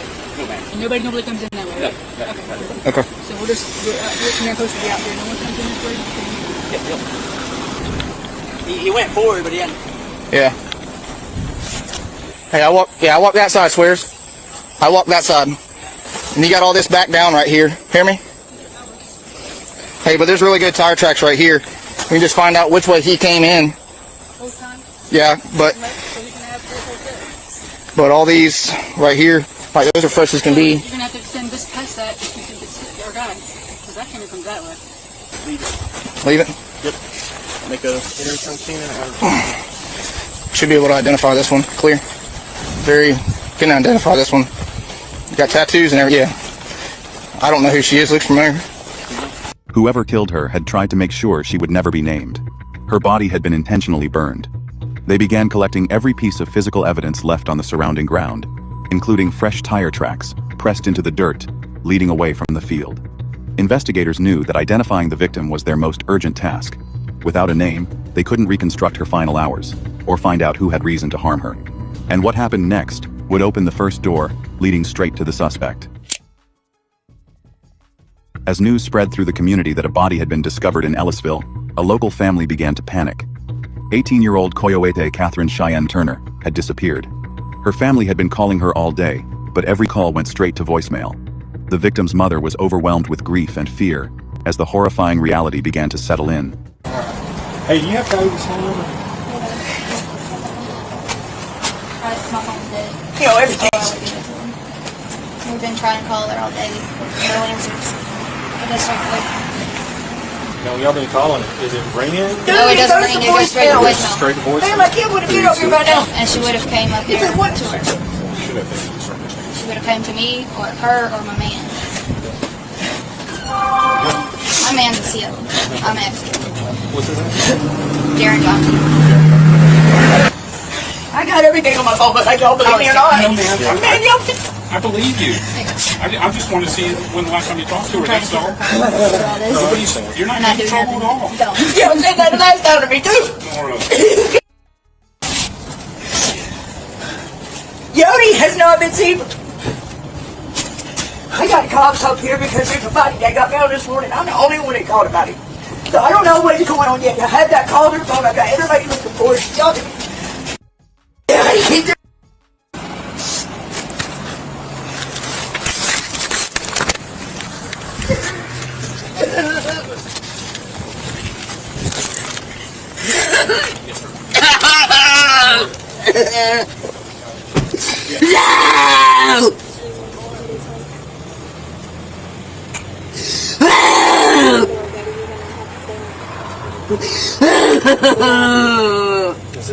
This is mine. I'm going to talk about. Investigators met with family members, trying to piece together where Coyote had been. It would take 2 days for official testing and records to confirm that the body in the field was indeed 18-year-old Coyote. Calm down, calm down, baby. Calm down. Why don't you take a break from me? Go be with your family for a few minutes, okay? Go sit down with your sister. Just. Hey, Jimmy, I know where to go. Come on. Go to Bubba. Okay, man. Can't help it anyway. If you know of where she's Cody, who she might have been hanging out with, or anything. AJ was one of them. I don't know his last name. Is he white or black? Yeah, so I'm just following up with you, try to understand some stuff. So, Cody, when was the last time she was here? Not here. No, Never she's been here. Okay. And then you're married to Brian now? Brian Titus, yes. And then you have an ex-husband? Yes. What's his name? Brian, Leonard Bowen. John Leonard Bowen. Okay, John Leonard Bowen. He's been on 349 in here, and my vote. Okay. That's all I am. Okay, so he's not living here, though, at all? He does not live here because he's not allowed to live here because it's a sex predator. Yeah. While gathering background on Coyote's daily routine, investigators quickly realized they were dealing with a tight-knit, complicated social circle. Family members mentioned several names, but one name kept surfacing in the background: John Leonard Bowen Jr., a 47-year-old man who had been married to Coyote's aunt years earlier. Now, would he have any contact with Coyote? He knew of her, but he didn't know she was back in town until here recently. Okay. He didn't know she was back in town? No, because we kept her hid. Yeah? Why'd you keep her hid? Because we didn't want too many people to know that she was back in town. Okay. So, did he find out when she was back in town? Not until last night. Okay. So you talked to him last night? After I talked to y'all, yes. Okay. And what did he say about that? Oh my God. Yeah. So, but he knew her growing up and stuff? Yes. Okay. Because I had Coyote, but she was in prison. Okay. And I was with him. Okay. So, you and John and Cody lived together for a while? For all of them. Yeah. I had Yodi, Julia Jr., and their other sister, Allie. Okay. Alishani. You know where we found Cody, right? Not really. I thought she was on the other side of Essence, in the woods over there. No, she's up here off 349. No, nobody told me that. Okay. Yeah, she's right up there off 349. Like down a little dirt road off 349. I know where it's at. Okay. Because I used to live right there off the dirt road where the green fence is. Okay. About where the green fence is? Okay. So... That's Phil Thomas's fence. Okay. So that's where Phil Thomas lives. Uh-huh. And... Wait, I'm confused. Is John live there? Is he supposed to live there? Or does he stay there? Or what? No, he don't stay there, as far as I know. Okay. He lives in my book with his girlfriend and his kid. Before we continue, if you're interested in cases like this, don't forget to like and subscribe. Now, let's get back to the investigation. John had known Coyote since she was a child, and had been a familiar face around the family for nearly a decade. Nobody in the family suspected him of any wrongdoing. In fact, her family viewed him as a longtime friend, who had always been around to help. Do you think Cody would have called John for anything? She didn't have his number. Okay. But she knew him. Yeah, but she don't have his number. I mean, yeah, no, I'm just saying she knew him. If she got his number or she saw him somewhere, would she be afraid of him or? No. Okay, like they got along? Yeah.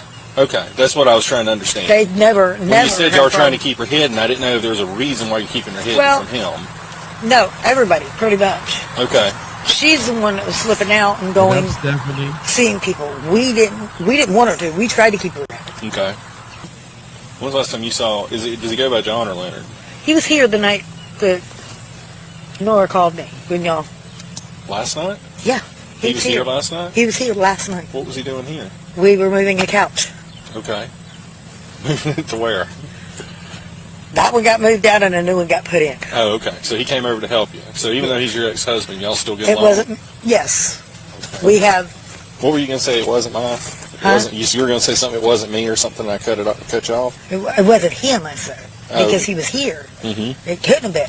Oh, I didn't say it was. I'm just saying, I'm just trying to make sure I understand where everybody is and who Well, everybody John is. Leonard was here from early morning to almost the late night after I left. Okay. So he was here early Sunday morning. He came Yes. here. Okay. About what time? It was like 8 o'clock in the morning. I was with him for 10 years, so yeah, I know. Okay. Well, let me ask you this. But here's where the investigation took its first major turn. Uh-oh.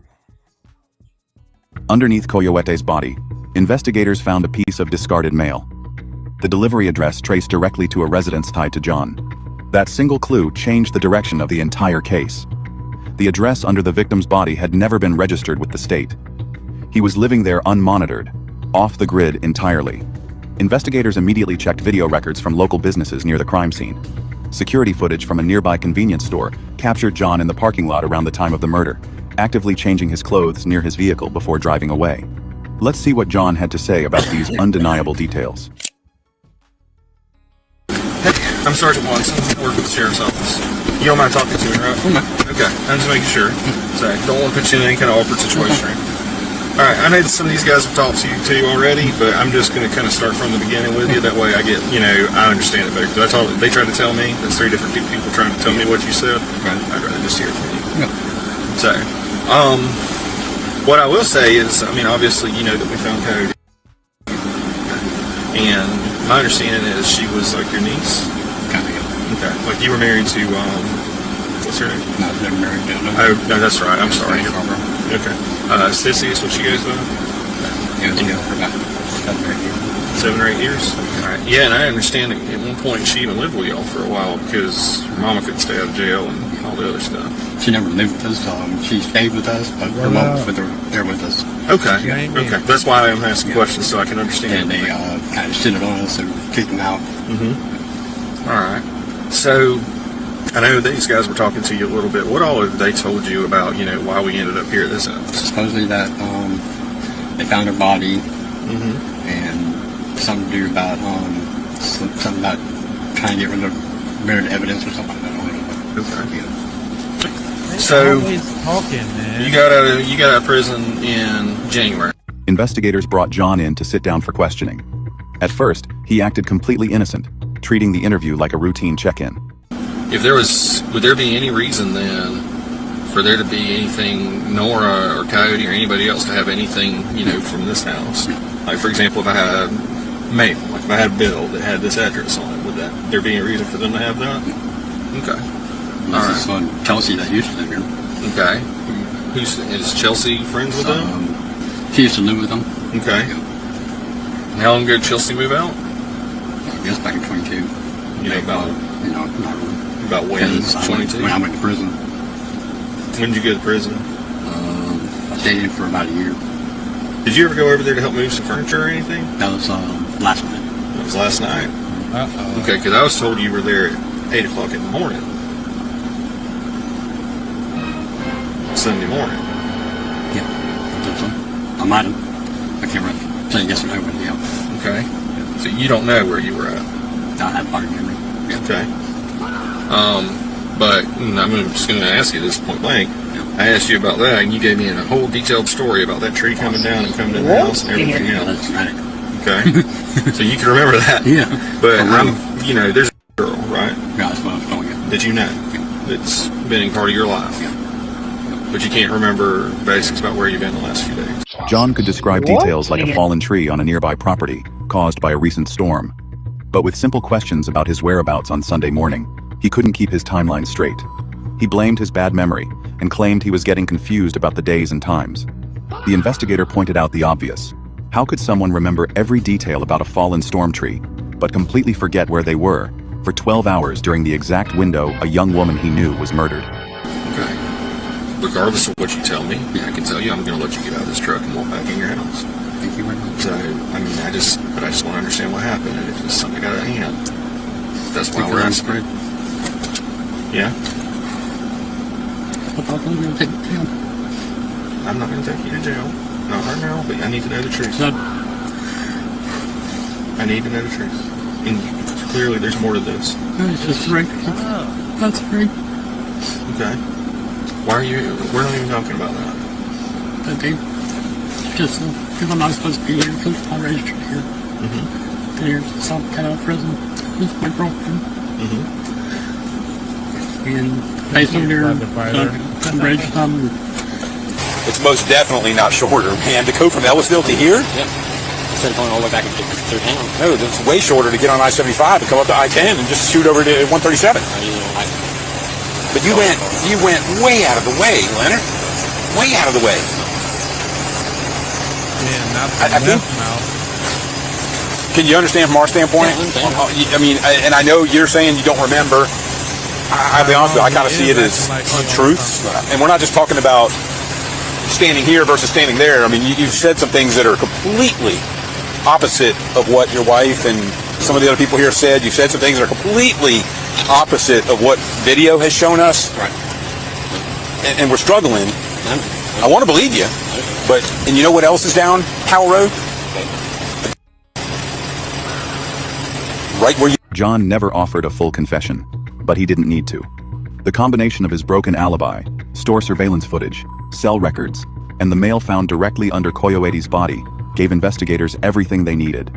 On Thursday, the 7th of September, 2023, John Leonard Bowen Jr. was arrested and charged with murder. On Wednesday, the 11th of June 2025, John Leonard Bowen Jr. was found guilty of second-degree murder in the death of 18-year-old Coyote Turner. He was sentenced to life in prison. For his secondary charge of tampering with physical evidence, burning her body in an attempt to erase her identity, John received an additional 23.1 years in prison, ordered to run consecutively after his life sentence. What makes this case so chilling isn't just how it ended, but who committed the crime.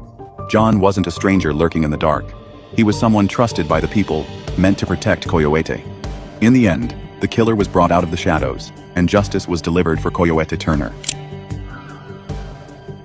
Overlooking or excusing a person's past violations can create the conditions for far more serious harm down the line. Recognizing someone's true nature, their history, and the warning signs they display, and maintaining a safe distance accordingly, is something every family needs to take seriously. Leave a like and a...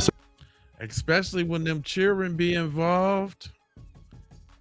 Speaking to children, we just gonna keep it rolling. Daddy unalive mommy and I'm next. Ew. You know how to perform CPR? My phone's I'll check back and text me. Maybe text me because my battery's really low. Okay, and This is Harold Henthorne. He just hung up on 911 as his wife, Tony, is about to die. He claims it's because he has no battery, but the real reason Harold hangs up is far more disturbing. 5 hours before this 911 call was recorded, Harold and his wife Tony had been living a picture-perfect life with their 7-year-old daughter, Haley. To everyone around, Harold was known as the best father, spending every morning and evening with Haley, cooking meals, installing cameras to make sure she was safe, and even spending more time with his daughter than his own wife. As for Haley, she loved her dad more than anything in the world and trusted him with all her heart. In her mind, her father could do no harm. But on September 29th, 2012, Haley's life took a disturbing turn for the worse when her mom fell to her death and she was left alone with her dad. She was told it was an accident, but what no one knows is that Harold had a first wife who also died under mysterious circumstances. And what's worse, he recently took out a $1 million life insurance policy on his own daughter, Haley. The circumstances surrounding Haley's mother's death would remain a mystery if it wasn't for her uncle, Barry Bertollet, who will stop at nothing to uncover the truth, and who may be the only person who can save the 7-year-old girl. It's September 29th, 2012, 5 p.m. For Haley's uncle, Barry Bertollet, it's a normal Saturday afternoon in Tupelo, Mississippi. Barry is a successful cardiologist, devoted father, and is close with his large family, including his younger sister, Tony. Despite her living hundreds of miles away in Colorado with her husband Harold and their 7-year-old daughter, Haley. So when Barry receives an unexpected phone call from his brother-in-law, Harold, there's no reason to think anything is wrong. Until Suddenly, he hears something he can't quite comprehend, something that will change everything. I answered the phone, and there's this high-pitched scream that's coming across the phone. You know, Barry, go look at your cell phone. On the other end of the phone, Tony's husband, Harold, is frantic and not making much sense. He keeps repeating that he can't talk right now and that Barry needs to check his phone. And then, before Barry can ask any questions, his brother-in-law suddenly hangs up. His sister is on a weekend trip to Rocky Mountain National Park to celebrate her and Harold's 12th wedding anniversary, while Haley is at home with a babysitter. For an outdoorsy couple who loves the mountains, it's the perfect place to get away, just the two of them. Everything seemed like it was going according to plan, until now. Barry immediately grabs his phone to check for Harold's messages, still trying to understand why Harold sounded so frantic. This says, Barry, urgent. Tony is injured, fall from rock. She has been in a critical accident. The message is short, and Harold gives him minimal details, but to Barry, that only makes things more alarming. His sister is in trouble, and Harold needs his help. And knowing that they are in a remote area, likely far from emergency services, means that Barry needs to use his medical experience to try to support and guide him. He may be her only hope. Right after that, he sent me some vital signs. He said pulse of 60 and respirations of 5. With a pulse rate of 60, it sounds like her heart's okay. I'm optimistic at this point. You know, she's a strong lady. Then, Barry receives several more text messages from Harold, one after another. With every message, he begins to understand that this is not a minor fall. His sister's situation is rapidly declining, and she needs CPR. The fact that Harold needs to do CPR tells me that Tony has now lost her ability to breathe and that her heart is no longer getting a signal to beat. Either one of those is critical, but both together are horrible. Being the big brother and supposed to take care of your sister, you can't do it. It's a bad feeling. I need to be there for my sister, and I couldn't. As Barry waits for more information from Harold, he begins alerting the rest of Tony's family. Her mother, her father, and others are told that something's happened, though no one has any clear answers yet. Suddenly, a seemingly ordinary Saturday has become a terrifying nightmare for the Bertolet family. I said that Tony had been in an accident, there's ongoing rescue, but the vital signs that Barry is getting, it doesn't look good. As Barry waits anxiously for an update from Harold, minutes turn into hours. Then, he gets a text that no family member wants to hear. Harold had texted me and said that she's gone. That's when I knew that Tony had passed away. It's hard to believe that that would happen to somebody that you know, that you love. That's my sister. And Barry said, she's gone. It's the worst 2 words I've ever heard in my life. I was not there to protect her. That's something that eats into the heart of a dad. Barry has lost his little sister, her parents have lost a daughter, and his 7-year-old niece, Haley, has just lost her mother. Her family is in shock. Only hours earlier, it was a normal weekend. Now, they are being told she died in a tragic fall. And from the outside, that is exactly what it appears to be. A terrible accident, the kind of unimaginable tragedy that no family can ever prepare for. Everyone is mourning their loss, unsure how to move forward. Everyone, except one person who seems to be pushing through in spite of the tragedy, Tony's husband. Within 24 hours of Tony's death, a full memorial page is already up on the funeral home's website. It is filled with pictures, a complete biography, and a detailed history of Tony's life, all created and published by Harold. He single-handedly arranges Tony's funeral, down to the very last detail. The cremation is planned, the date is set, and all that is left is to notify her loved ones. 48 hours after his wife has passed, he then shows us his plans for her funeral. He's got a video made, he's got the songs picked out, he's already contacted the people that are going to sing the songs. He's got it completely planned out. I was thinking if that was my wife that had died, I would be this bucket of mush over here, much less being able to have planned all this. 5 days after Tony's death, hundreds of people gather for her memorial service. The purpose today is to honor and to remember Tony Henthorn. And we were all, grieving, and, it was just an emotional event. And we look over, and Harold he's got his 2 or 3 friends, and they are shaking hands, joking around, talking about playing golf. Very detached from the situation. And it was more like he was hosting a party. We expected to find a grieving husband.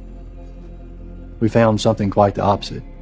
To Barry and his family, Harold's behavior feels unusual. He's friendly, talkative, and personable. But what Barry can't help but notice is the stark contrast between his brother-in-law and his 7-year-old niece, Haley.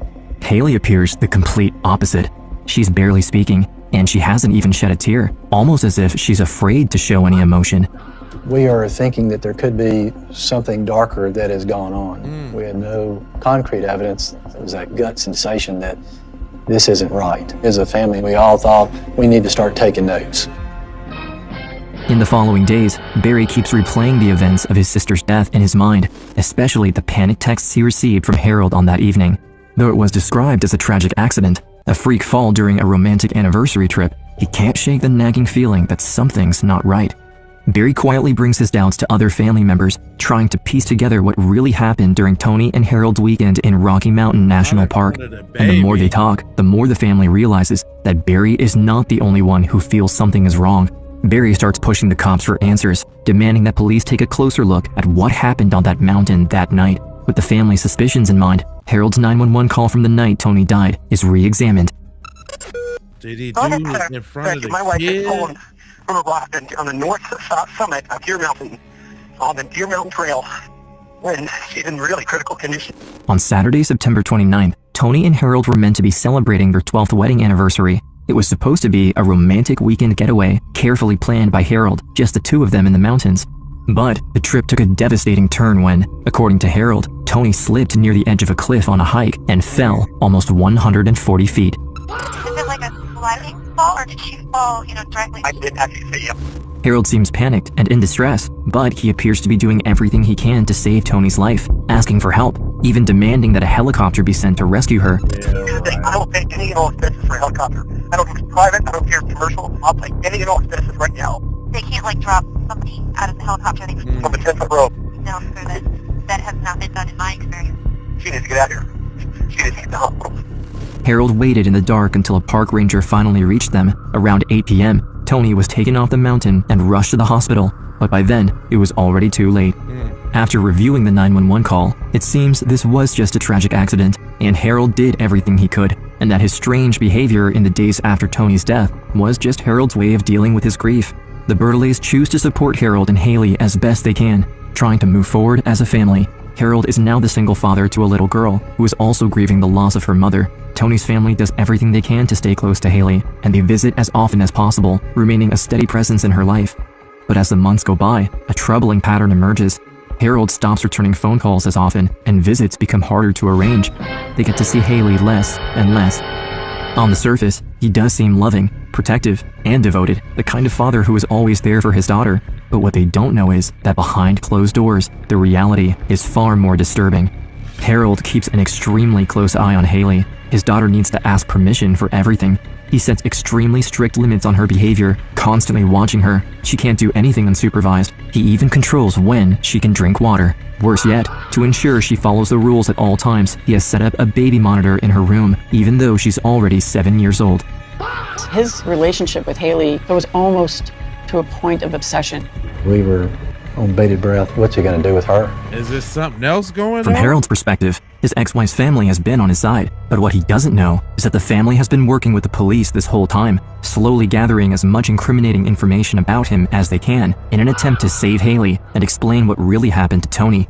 They agree that to the outside world, Harold may look like a protective father, but to those looking closely, the seemingly loving father-daughter relationship hides something much darker. Harold's odd behavior, the inconsistencies, the growing distance between them and Haley, all of it keeps pointing back to the same terrifying thought. Tony's daughter could be living with a man who killed her mother. But what no one realizes is that Harold has been hiding another horrifying secret all these years. A secret that makes Tony's death look less like an accident and more like a carefully plotted murder. 20 years earlier, long before Harold met Tony, he had been married to a woman named Lynn Rochelle, until, on May 7th, 1995, she tragically passed away. The couple was driving in a remote part of Colorado, south of Denver, when Harold claims Lynn was killed in a car accident, and the local authorities quickly ruled that her death was not suspicious. In 5 short days, the sheriff's office had determined that the death of Lynn Henthorne was an accident. There are so many similarities in these two deaths. Yes. Both occurred in very remote locations in Colorado. In both cases, Harold Henthorne is the only witness. This is either the unluckiest guy in the world whose 2 wives have died under freakish, unusual circumstances, or it could be murder. Harold is never seriously investigated for Lynn's death. To the authorities, it was an accident, tragic, but not criminal. The problem is, although Harold claimed Lynn died in a head-on collision, eyewitness reports at the time indicate that the alleged accident had been staged, and Harold's story was completely fabricated. But unfortunately, there isn't enough evidence to prove it. 4 years later, in 1999, Harold joins a Christian dating site where he matches with a woman named Toni Bertollet. When Harold first meets Toni, he presents himself as a wealthy entrepreneur running his own business. But behind that carefully constructed image, the truth is something very different. When investigators look into Harold's background, they make a stunning discovery. He has no employment history. The IRS has no history of him earning income in well over 20 years. There's no deposits from any businesses, no evidence of having a successful company at all.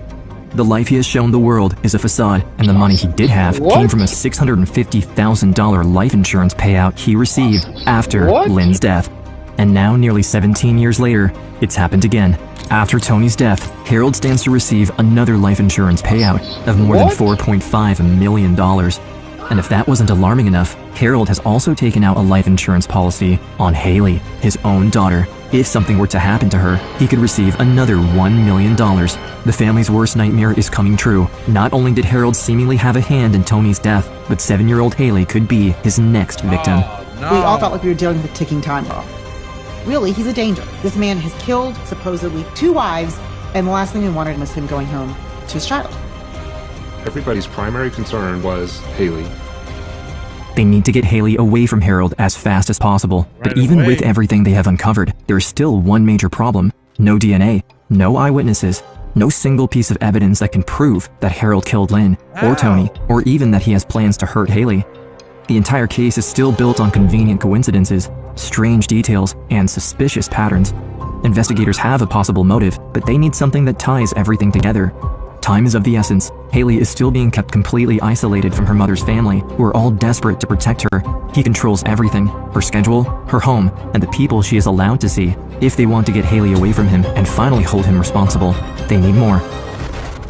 That is when they noticed several inconsistencies from the night Toni died. During the 911 call, Harold claimed his battery was too low and hung up, but then proceeded to make 22 additional phone calls and sent and received 98 text messages. And when cops speak with Barry, he explains that in Harold's initial frantic texts, he had sent Toni's vital signs. But as a seasoned cardiologist, he now wonders if Harold was lying. The way that my sister had died was inconsistent with the way that Harold had described it. If my sister did bleed to death, the vital signs that Harold had sent me did not match. She should have originally had a rapid heart rate as she was bleeding out, and then go down as she got closer to the time of death. So none of this made sense to me at all. Then investigators uncover another detail. Near her body, they find a digital camera. According to Harold, Toni fell while holding it. However, much to their surprise, the SD card inside is still intact, and on the card are photos from Toni and Harold's hike, taken throughout the day. The pictures look exactly what Harold had described, a happy couple, smiling together, enjoying a beautiful anniversary trip in the mountains. Because they took so many photos, investigators can follow their movements and see that during the hike, the couple left the main trail and moved into a remote part of the park where hikers rarely go.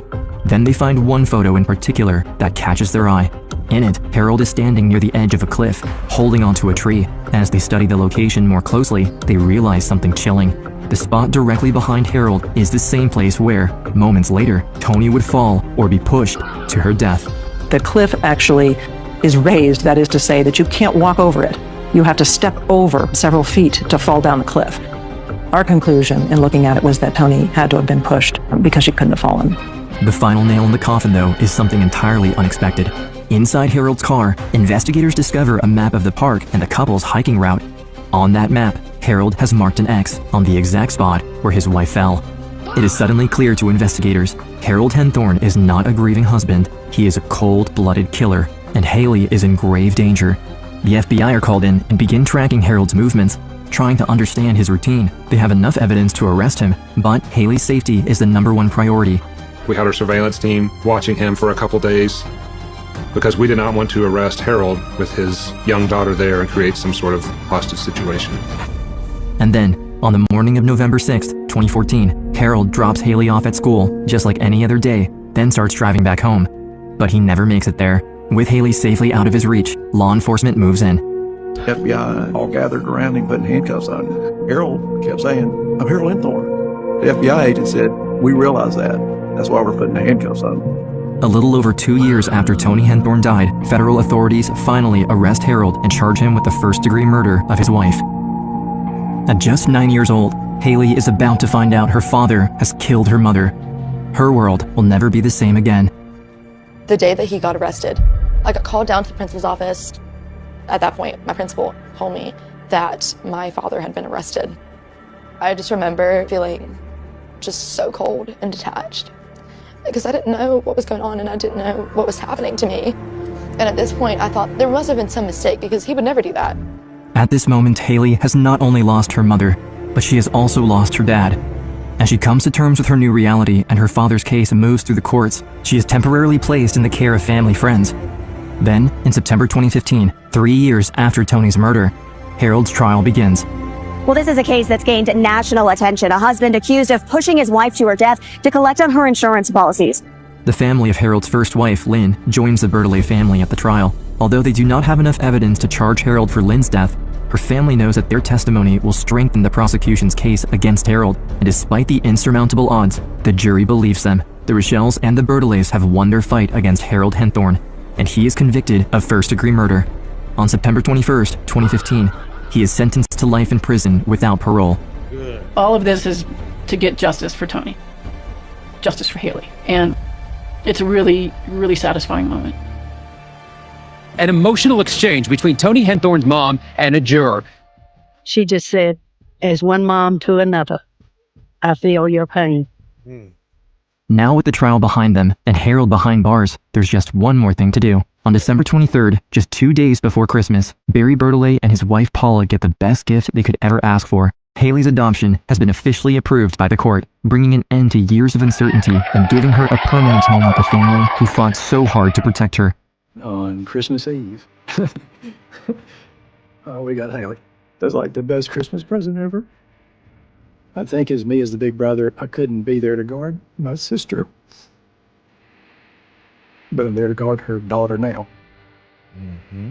At that point, I felt like they were my family and that I belonged with them. Tony's memory will live on through her family, friends, and through the Tony J. Bertollet Endowment, established by the Bertollet family, which helps other aspiring medical students carry on where she left off. In life and in death, her legacy has made the world a better place. Haley honors her mother by making a conscious effort to embrace life to the fullest and by working to move beyond the trauma of her past. I think that me and her in the pictures that I see of me now, I feel like I look so much like her. And I think that choosing every day to forgive Harold for what he did, not for his sake, but for mine, that I know that I'm freed from him, from his control, that I'm my own person. Being who I am is not something that came from easiness. I had to go through something terrible to become as powerful as I am today. I want to use my story to good because my story is similar to what happens to a lot of people, and I want them to know that regardless of what they've been through, there's always a way out of the darkness. That's an interesting story. Like, we watch a lot of this crime and we don't really hear about the impact to the actual victims. So that's kind of cool that they slid that in there. You know what I'm saying? That's actually pretty satisfying. That one was intense, wasn't it? That was pretty intense. I got another one though. She tries to play crazy in court, and we're gonna have to see what happens with that. She sat in that courtroom like she owned it, laughing, smirking, making faces at the judge like this was all some sick joke. This 25-year-old woman acted like a rock star who just walked off stage, not someone on trial for one of Wisconsin's most disturbing crimes. She mocked the court. She claimed she wasn't in her right mind. She played every card she could think of to avoid prison. It was all an act, her sure way of going home. But then came the moment that shattered that illusion and wiped the smile clean off her face.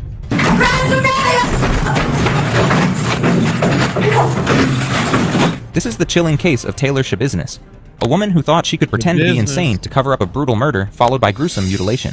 A crime so disturbing it left an entire community horrified. And wait until you hear what she said in her own words. So I took a chain, I put it around his neck, and I asked him again, where my at? He didn't respond, his face turned purple, there was blood coming out of his mouth. You ever love something so much that you kill it? Like, it happens to me. That's the feeling that I have. I love something so much that I kill it. Like, I love it so much, and then I kill it. That's what happens to me. This is Taylor Schabusiness, and this is how her shocking courtroom behavior turned a horrifying crime into one of the most disturbing legal moments in recent memory. Is this blood? Does this look like blood to you? Or am I just tripping? Bloody footprint? Could possibly be blood. No footprints on the passenger side. Hey, who did that? Hi, Taylor. You got blood on your hands here too. No, on your hands. Nobody's armed? Nobody's armed. You sure? Well, they found a kind of disturbing stuff at the house there. Oh, really? Yeah. Yeah. A lot of blood, basically Chad's head. What? Yeah. Where'd you do with the body? The body's there. So we're gonna take the head somewhere? I like that. You like that? Well, you're gonna have fun trying to look for all the organs, but yeah, they're all dismembered. Yeah. So you dismembered the body too? Yeah. And what did you do with the body parts? Basement, upstairs, downstairs? Absolutely in the basement. Out the room with them. And then I know I forgot the head. I wanted the head. Did you bring anything with you? Yeah, it's in the van. What? It's in the van. It's what is it? A foot maybe. The what? I think it's a foot. A foot in the van? A leg maybe. I don't know. I'm gonna bring it all, but then I'm like, man, this is messy. So I got lazy. If you're new to this case, brace yourselves, because what you're about to witness will change your understanding of how far human darkness can go. Before we dive into the twisted mind of Taylor Schabusiness and the horrific crime that shocked Wisconsin, make sure to subscribe to Women of Crime. We uncover the most disturbing female criminal cases that mainstream media won't touch, and this is just the beginning. To understand what happened in that Green Bay courtroom, you need to know the twisted path that led Taylor there. Born in Chicago to seemingly loving parents. When Taylor was 11, tragedy struck. Her mother Marla died unexpectedly in her sleep. Her father found his wife cold, beside him in bed while the children slept upstairs, unaware their world had just collapsed. They were pretty young. I mean, obviously, you know, their mom's not around anymore. The family relocated to Green Bay, where Taylor's behavior began changing. School troubles emerged, acting out. Small incidents that seemed like normal teenage rebellion but were actually warning signs of something more sinister developing. By 16, her father was so concerned he sent her to live with grandparents in Texas, a decision that temporarily stabilized her life. She graduated high school, seemed to find her footing. For a brief period, hope flickered, but when Taylor returned to Wisconsin as an adult, she appeared to thrive. She landed a job at Saputo Cheese Factory, worked third shift for 3.5 years, earned decent money, maintained her own apartment. Her father was proud. The troubled teenager seemed to have evolved into a functioning adult. Then Warren Schabusiness got out of jail. Warren was Taylor's ex-husband, the man who would introduce her to methamphetamine and send her life into a catastrophic spiral. According to her father's later testimony, the transformation was immediate and terrifying. Yeah, and she was doing really well there too, until her boyfriend/husband got out of jail. That turned everything upside down. Yeah, in part because of the methamphetamine use, right? Yep. Meth, heroin, whatever else. I don't know. Marijuana? Yeah, I don't know. The kid was already doing that shit before and was just a fucking loser, and he got my daughter involved in that shit. Taylor quit her job, started using drugs intravenously, became what her father described as night and day, different, a complete stranger wearing his daughter's face. But here's what makes this story even more chilling.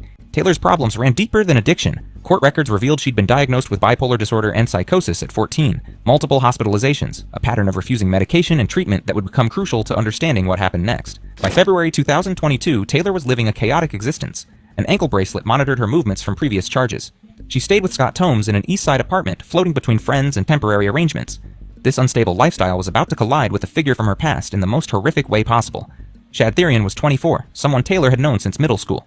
They dated sporadically over the years, sometimes a couple, sometimes just friends who occasionally hooked up. He struggled with his own mental health issues, but was loved by his family, particularly his mother, Tara. February 21st started like countless other nights in their social circle. Taylor was at Scott's apartment when their mutual friend AJ called wanting to hang out. The three decided to pick up Shad and make it a group gathering. They drove Scott's minivan to Shad's father's house, collected him, then made a stop that would set everything in motion, buying methamphetamine. Back at Scott's apartment, they smoked marijuana and shot up meth in what seemed like another routine drug-fueled evening.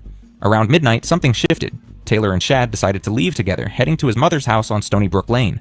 AJ chose to stay behind, a decision that likely saved his life. What happened next in Tara Therian's basement would shock investigators worldwide.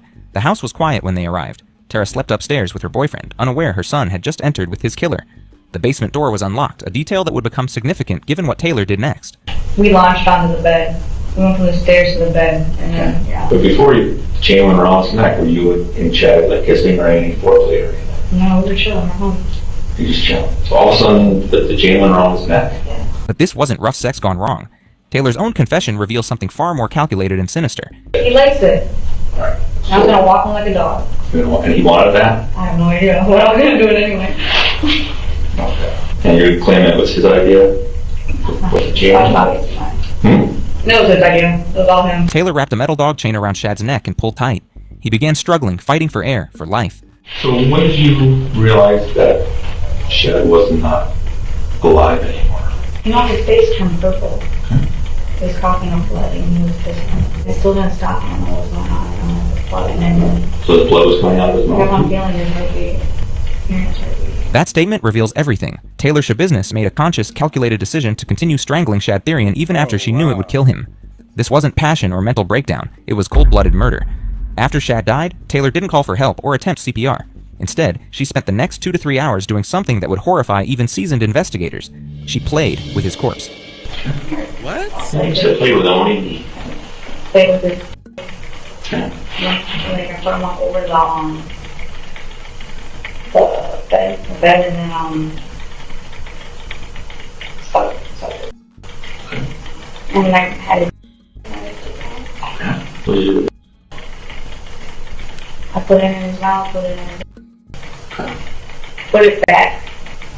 Put it back. You said that she played with his... After he was dead? Was it erect? It was half. It was half. She admitted to sexually assaulting Shad's body using objects to violate him even in death, treating his remains like her personal plaything. But Taylor wasn't finished. The truly shocking revelation was yet to come. She went upstairs to Tara's kitchen and gathered several knives. Returning to the basement, she began the methodical process of dismembering Shad's body, a task that would take hours and reveal a level of planning that contradicted any claims of mental illness. When I was fucking and cutting at the same time. She would later tell investigators in a jailhouse call, describing acts so graphic that even hardened detectives struggled to process them. Taylor positioned Shad's body carefully, head hanging off the mattress with a bucket underneath to catch blood. She sawed through his neck with kitchen knives until his head dropped into the container. Then she systematically dismembered the rest of his body. She removed his arms at the elbows, severed his legs, opened his torso, and extracted organs, placing each part in separate plastic bags. The medical examiner would later testify that this level of anatomical dismemberment required hours of sustained effort. During this gruesome process, Taylor was interrupted. Tara came downstairs with her cat, forcing Taylor to quickly cover her work. Tara set the cat down. Tara returned upstairs, completely unaware of the horror happening feet away. I pissed off at the dismemberment process, actually. Did it take a while? It took a while. Yeah, because like I was nodding out. I was nodding out. I guess you're kind of sleeping, kind of nodding in and out. Have you taken any other drugs? I should have took drugs. That probably would have helped, but I didn't. Taylor admitted, describing how she took breaks during the dismemberment, sometimes falling asleep mid-task before waking to continue her grisly work. The kitchen knives grew dull from cutting through bone. One serrated bread knife was so worn down that investigators later noted its teeth had been ground nearly flat. Yet Taylor persisted, driven by something far beyond drug-induced psychosis. She had planned to take all the body parts with her and dispose of the evidence completely. But fatigue and the sheer scope of the task overwhelmed her. I forgot the head. I wanted the head. Did you bring anything with you? Yeah, it's in the van. What? It's in the van. It's what is it? A foot maybe. I think it's a foot. A foot in the van? A leg maybe. I don't know. I'm never bring it all, and then I'm like, man, this is messy, so I just left it. I got lazy. She said, a phrase that would become central to understanding her downfall. Taylor left Shad's head in the basement bucket. She loaded some body parts into Scott's minivan but abandoned most of the evidence. This crucial mistake would lead directly to her capture. Driving back to Scott's apartment, Taylor confessed what she'd done. She tried to figure out disposal methods for the remaining evidence, but time was running out faster than she realized. While Taylor schemed on Green Bay's east side, Tara Therian was waking up on the west side with a growing sense that something was terribly wrong. Shad wasn't answering his phone. A strange smell permeated the house. When Tara went to use the basement bathroom, she noticed a bucket that hadn't been there before. The 911 call that followed would become one of the most chilling recordings in Wisconsin law enforcement history. I have no clue what's happening. My girl swears that she's found her severed head of her son in the basement. Did you go down there? In a bucket. I went down. I can't tell what the fuck. Part of my language, I'm kind of a little freaked out. Did she just wake up and say that? Yeah. Whose head is it? She's claiming it's her son. How old's her son? 24, 20, 25. Do you think she's hallucinating, or do you think that... I don't think so. I went down there. Something in the damn bucket. I can't. Oh, man. She's a little freaked out and kind of freaking you out. What? He has it. My son's head is in a bucket. I don't know. What makes you think that? Because I looked in the bucket. What did you see? Exactly what I noticed. Where's the rest of the body at? No idea. He was here a couple hours, then he left with Taylor. And they met from Taylor. Who's that? Girl. Taylor Coronado. And then I heard my door and heard minivan start. And I went downstairs and I went to the bathroom. The lights were out in the basement. I heard them off and I looked around and I was there. So then when I turned around to come back upstairs, there was a 5-gallon bucket with a towel over it. And I'm like, oh great, that's why they're not here all day yesterday. They're pissing in a bucket. And I looked, and that is not what was in that bucket. What's your son's name? Chad Therian. I mean, you're sure it couldn't be like a fake head or something? Not touching it. I'm not looking at it again. Okay. Responding officers initially skeptical, a severed head in a bucket sounded like something from a horror movie, but when they lifted the towel covering the container, they discovered something that would haunt them forever. Detective Philip Scanlon would later testify about the bucket's contents. Okay. There was a human head. There was genitalia in the bucket. What do you mean genitalia? What I would recognize as a penis and testicles. And were they laying underneath the head? They were visible after the head was removed, yes. This wasn't random violence, this was deliberate desecration. While investigators processed this unprecedented crime scene, Taylor was across town, unaware that her world was about to collapse. She didn't know police had found the basement. She didn't know they'd connected her to Shad. She thought she had time to dispose of the remaining evidence and disappear. She was catastrophically wrong. Did you both see this? I opened the towel, I picked up the towel and dropped it because I don't know what it is, man. I have bad vision, and she's like, is that what I think it is? And I'm like, I don't know what Do you want to stay with those two? I was going to see what. Yeah. Where's that? Go right there. Look right, there's a bucket with a towel on it. I got down there because I had the door. Just keep an eye on this too.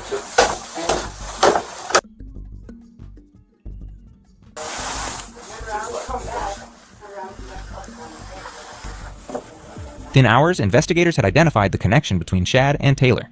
They knew about Scott's minivan. They had Taylor's address. Body camera footage captured their arrival at the Eastman Avenue apartment complex in the early morning hours of February 23rd. Immediately, officers spotted evidence that would seal Taylor's fate.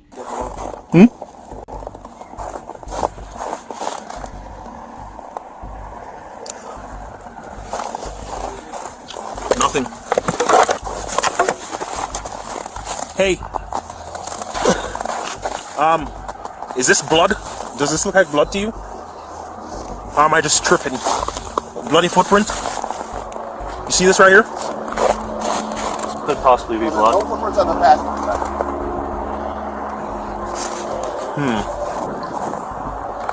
Hey, who did that?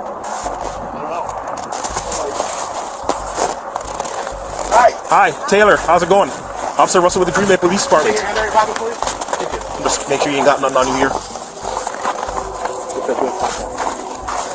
With Taylor. Contact Taylor. Taylor, you have a warrant for your arrest. Just put your hands behind your back, quick. Anybody else in your apartment?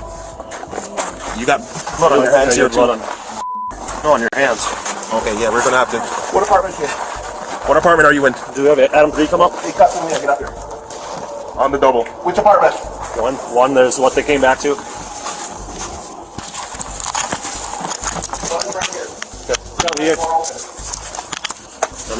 Yeah, go. Guys, hurry and get here now.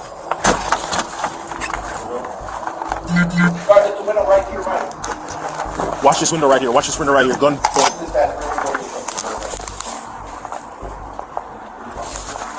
Go in here. Come to the back of the apartment. That's where we are. You, come over here.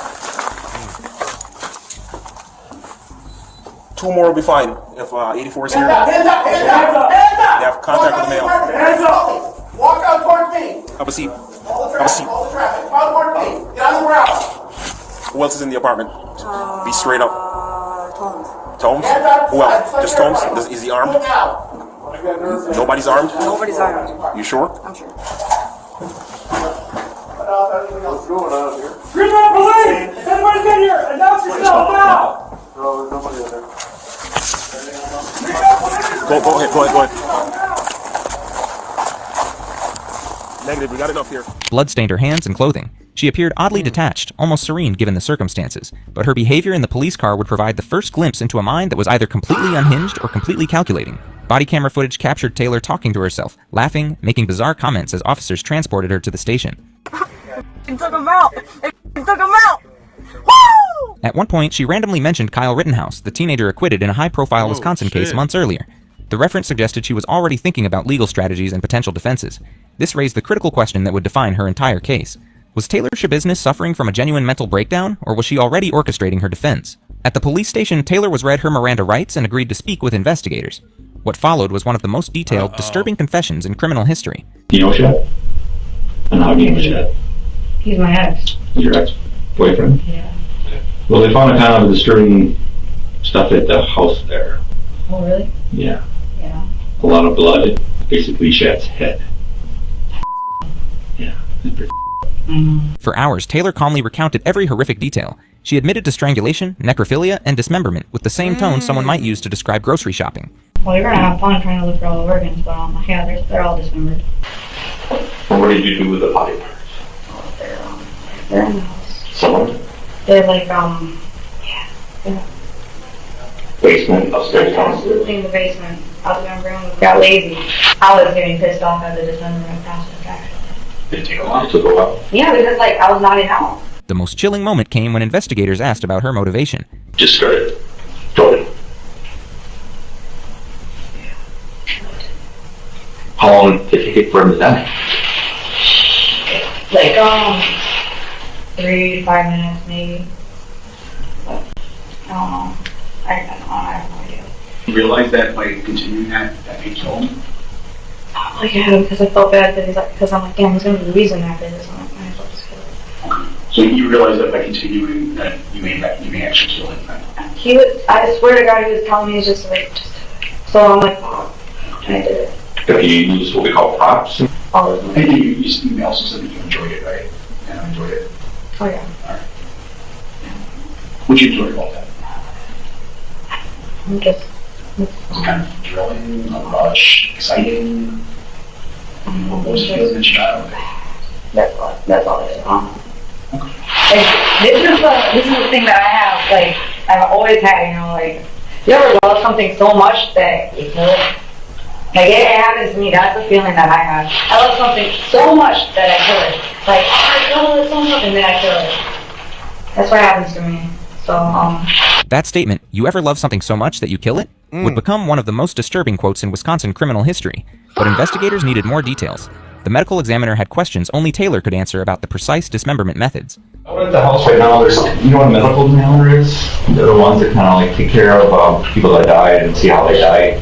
And so, you know, they have a bunch of questions for us that we really can't answer. And the biggest questions that they have is exactly how did you dismember Shad? Did you know, cut arms, or I mean, was it just internal organs, or? So you started on the head, right? yeah, and then I don't know where I'm from there. I just want to. Did you cut it, where, did you remove his arms? Yeah. Okay, can you show me where you would cut on the arms? Right at the elbows, was this part of the arm left on? You gotta go in that blue bed. Okay, look. Yeah. But you know that you cut off at the elbows? Yeah. Okay, you got both arms off at the elbows? I hope so. Because like, I was saying that dismemberment process I did was like really messed up because like I was knotting out. And then I was like sawing it off. Did he use just a knife? Just a knife, so like, yeah. Yet the medical examiner's later testimony revealed that Shad's body had been dismembered with apparent anatomical knowledge. His torso was bisected cleanly, limbs were removed at joints, organs were carefully extracted and separately bagged. Where did Taylor learn these techniques? Had she practiced before? She maintained this was her first murder, though she made one telling comment. Saying on my name that I've killed more than one, but man, I'm trying to work on this appeal, yo, and get out. After her confession, Taylor was charged with first-degree intentional homicide, mutilating a corpse, and third-degree sexual assault. Given the severity, she faced life without parole. But Taylor had a plan that would turn her trial into a spectacle, convince everyone she was completely insane. From her first courtroom appearance, Taylor's behavior was theatrical. She smiled inappropriately, made faces at cameras, acted like she was enjoying the attention. But was this genuine mental illness or calculated performance? The evidence pointed to performance. Before jury selection, court cameras caught Taylor pointing finger guns at Judge Thomas Walsh, repeatedly aiming at him like she was shooting. Later, she flipped off the same judge. These weren't symptoms of psychotic break, they were deliberate acts of defiance from someone testing the system's boundaries. But Taylor's most shocking courtroom moment was still coming. On July 11th, 2023, during a pretrial hearing, Taylor suddenly lunged at her defense attorney. There's one witness. We're asking for sequestration, but that may be a moot point. All right. It is one witness, Your Honor.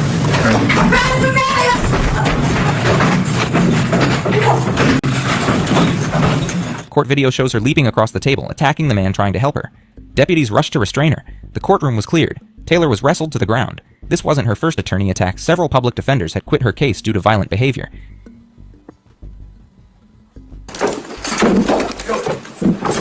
Stop it. Stop it. When asked about these incidents later, Taylor's explanation was revealing. The most recent one, when my attorney, he was calling my and he was saying I need another competency here, and he kept on calling my sticking his tongue out at me, and so I went off on his. But the one before that, he was doing the same thing too, saying like about competency. He kept on saying you need more competency hearings, you need more competency hearings. They constantly keep on saying that, and I said no, I'm straight. My dad showed up in the back of the courtroom, and as soon as he popped through, that was my dad's previous attorney too, and then he had just fired his. He said get this guy off your case. So then, as soon as my dad popped up into that courtroom, when he sat his down, I already knew it was go time, and that's when I had to go in. So then that's when I went in and I fired his.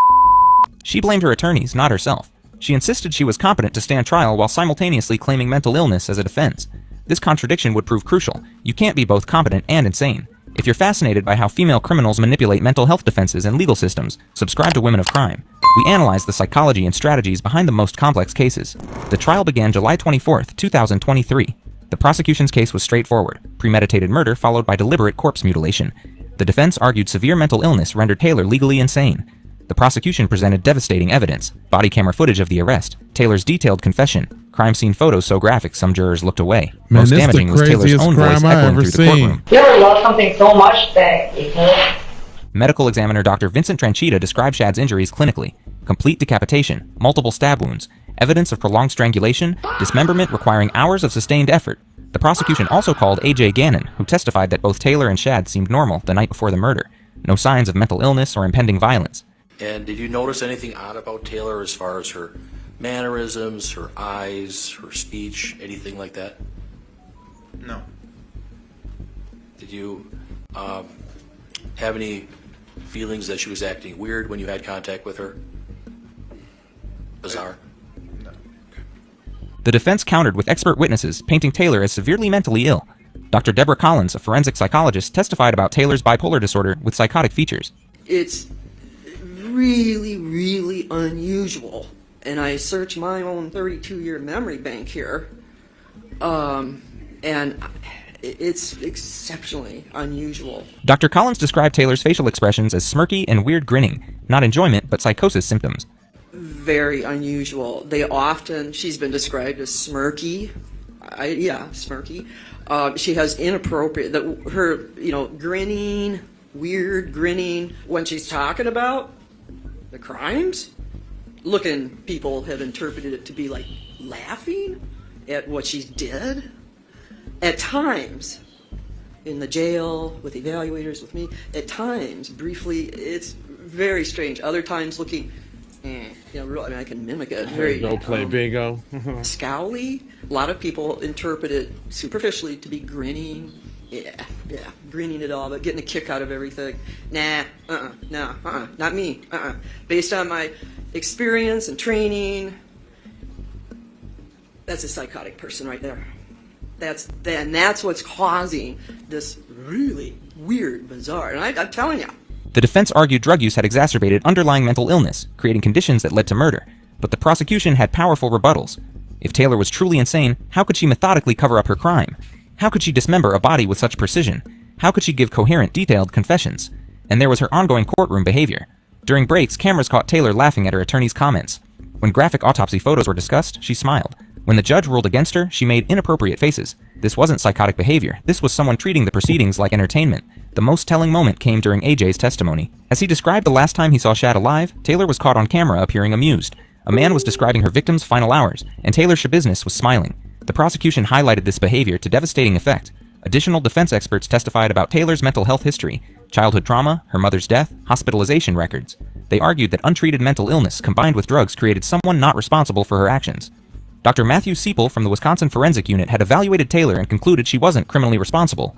But Dr. Siepel's evaluation was complicated by Taylor's uncooperative behavior during testing, inconsistent answers, apparent malingering, faking symptoms for legal advantage. The prosecution seized on this inconsistency. If Taylor was truly mentally ill, why could she manipulate psychological evaluations? A pattern emerged throughout the trial. Taylor's behavior changed depending on her audience and what was at stake. When it might help her case, she acted bizarre. When she needed to appear competent, she was suddenly lucid. This chameleon-like ability suggested manipulation rather than mental illness. The turning point came when prosecutors played Taylor's most recent jailhouse interview, not from 2022 after the murder, but from 2023 while awaiting trial. Taylor had written her version of events like a poem, reading it aloud with no emotion. I was on the run in Texas after having my baby taken. I decided to make things right and clear it up north. When I got back, they put my on the bracelet. I went to buy a bag on the low, so I went to my ex who was a Satan disciple, and family, we all Latin kings, so we beeping. We don't with SDs. I gave him $100 for the bag, and the bag was $50. He pocketed the cash. Me and him and another homie all smoked up, and then my homie left, and I went to drop off my ex, and he wanted before I left. So I went into the basement, and he went and pulled out 2 chains. I asked him, where my money at, fool? And he said, I ain't got it. So I took a chain, I put it around his neck, and I asked him again, where my at? She's He didn't dumb as respond. hell. His face turned purple. There was blood coming out of his mouth. So I laid down on the bed and to listen to his heartbeat, and I said, damn, this motherfucker's still beating. I went upstairs to grab a kitchen knife. I went back downstairs, took off his pants. I sucked his cut his head off at the same time, because the only SD that I would ever be doing would be sucking. Then I chopped his off and concealed the crime. This wasn't psychotic rambling. This was calculated recounting from someone who remembered every detail and showed no remorse. The jury deliberated briefly before returning with swift verdicts. As follows, we, the jury, find the defendant, Taylor Denise Shabiznis, guilty of first-degree intentional homicide as charged in count 1 of the information, dated this date, July 26, 2023, signed by the foreperson. The second verdict reads as follows. We, the jury, find the defendant, Taylor Denise Shabiznis, guilty of mutilating a corpse as charged in count 2 of the information, dated this date, July 26, 2023, signed by the foreperson. The next verdict reads, we, the jury, find the defendant, Taylor Denise Shabiznis, guilty of third-degree sexual assault as charged in count 3 of the information, dated this date, 26th day of July, 2023, signed by the foreperson. Taylor showed no emotion as the verdicts were read, no tears, shock, or disappointment. Just the same blank stare she'd maintained throughout, but Wisconsin law required a second phase to determine her mental state during the crimes. The question, did Taylor have a mental disease or defect preventing her from understanding her actions' wrongfulness?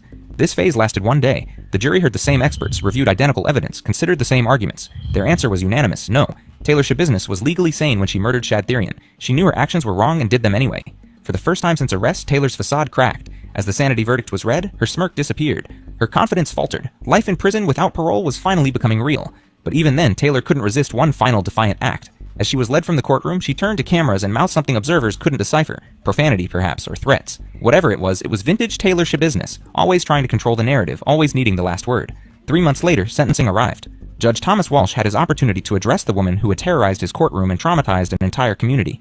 So I have to consider the gravity of the offense, the character of the defendant, the need to protect the public, as well as other aggravating and mitigating circumstances, including rehabilitative needs and punishment and deterrence, and then craft a sentence in each case that's appropriate. The defendant's character, I can say that over the course of this case, I've learned a great deal about you, Miss Shabiznis.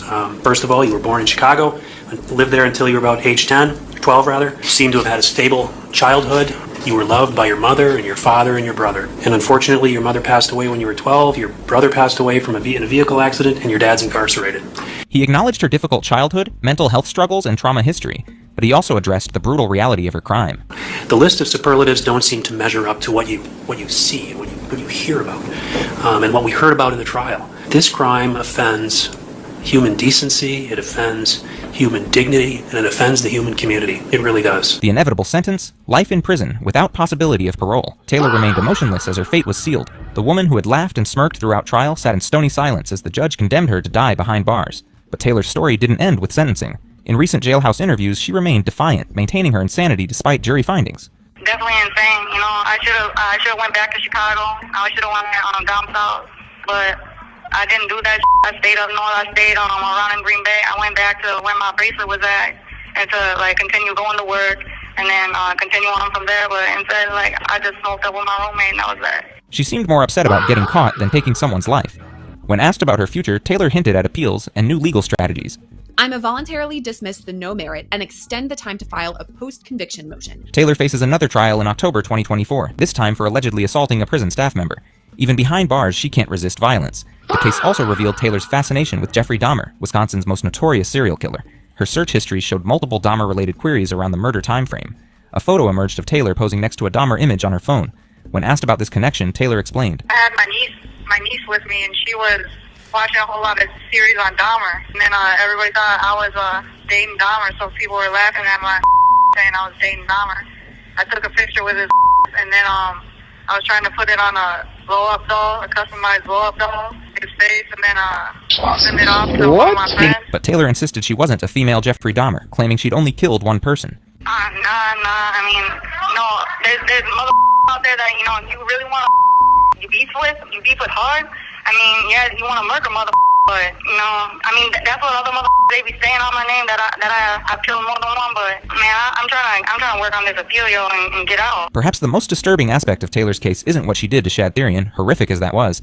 It's what she represents, criminals who weaponize mental illness and turn courtrooms into performance stages. Her case raises questions about distinguishing genuine psychiatric crisis from calculated manipulation. The system diagnosed her with mental illness as a teenager, but failed to provide consistent treatment despite her father's efforts. What we know is that Taylor made choices. Despite her struggles, she chose to kill, dismember, and mock the legal system trying to hold her accountable. The jury saw through her performance. Taylor isn't unique. She represents criminals who use mental illness as a weapon and refuse personal responsibility. They're smart enough to be dangerous, manipulative enough to be convincing, and disturbed enough to be terrifying. The Green Bay jury decided mental illness doesn't excuse murder. Taylor knew her actions were wrong and did them anyway. Even now in prison, Taylor continues fighting, filing motions, claiming innocence, insisting she was a victim of circumstances beyond her control. Her mask finally slipped when the verdict was read, when she realized her performance had failed and she would spend her life in prison. That's when we saw the real Taylor Schabusiness. Not the broken victim she pretended to be, but the calculating killer who thought she could talk her way out of consequences. And there's still more to this story. Taylor faces another trial in October 2024 for allegedly assaulting a prison staff member. Even behind bars, the violence continues. The case proves that some people don't just commit crimes, they perform them. And the next performance might be happening closer to home than you think. She sat in that courtroom like she owned it, laughing, smirking, making faces at the judge like this was all some sick joke. This 25-year-old woman acted like a rock star who just walked off stage, not someone on trial for one of Wisconsin's most disturbing crimes. She mocked the court. She claimed she wasn't in her right mind. She played every card she could think of to avoid prison. It was all an act, her sure way of going home. But then came the moment that shattered that illusion and wiped the smile clean off her face.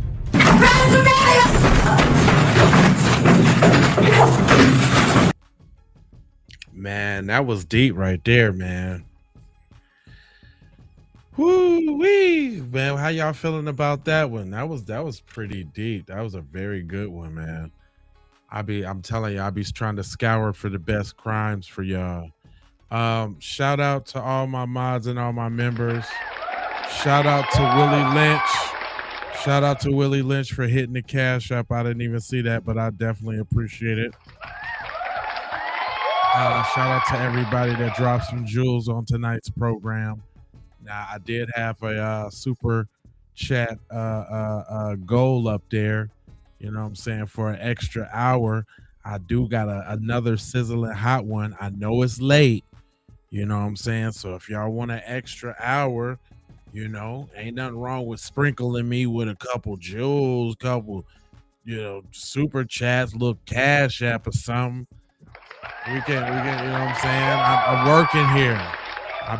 I've been bringing y'all this quality entertainment. Again, shout out Willie Lynch for hitting the cash app and everybody that hit the jewels. Matter of fact, let me look you in your optical retinas. For everybody, your first time, make sure you subscribe. At least make sure you hit that like button. We got 2 streams running. So if you're on the skinny stream with the picture above me and the chat below me, we got the landscape version where you can watch it on a big screen and you can see the pictures and the people a little bit better. And you can see the other chat because there's 2 channels going on right now. And then that means you can interact with everybody in the chat. What y'all want to do? Can y'all do another hour? Who wants the other hour?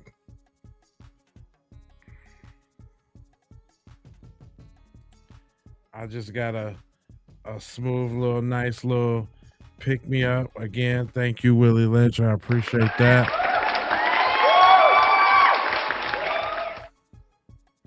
That was pretty. The last one was pretty darn intense, man.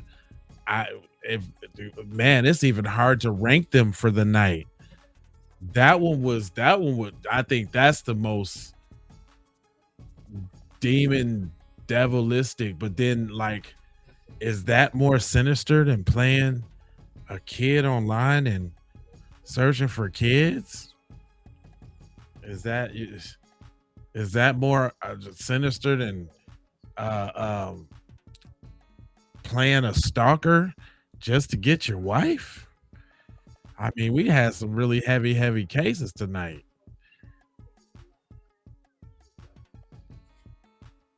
Said, I was messed up too. Yeah, the dad. Oh yeah. The daddy that killed the mom. Yeah. But nah, I think the head in the bucket takes the cake though. For real.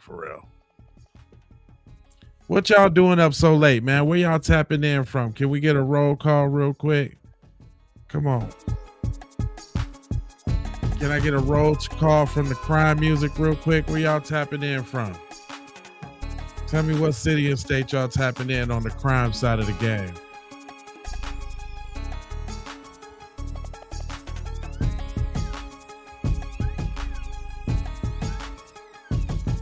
Bama, okay, Bama's up in here.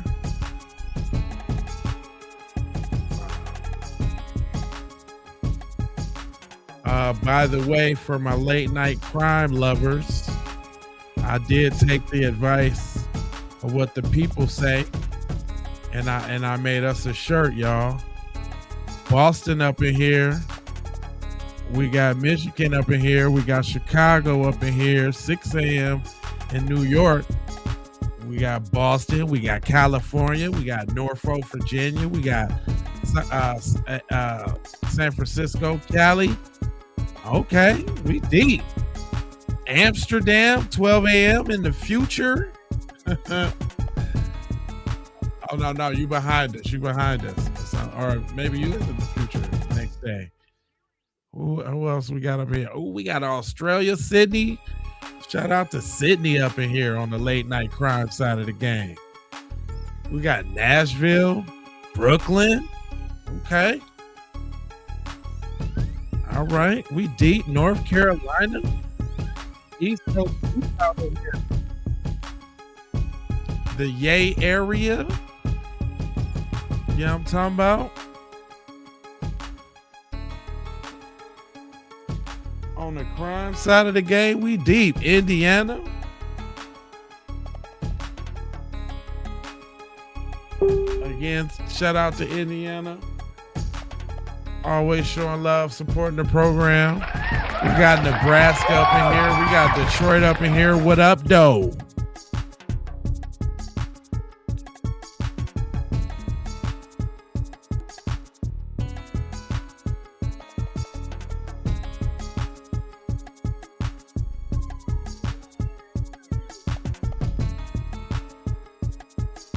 It's just me up in here on the nighttime, on the late night hype side of the game, on the late night crime fix side of the game. I see you.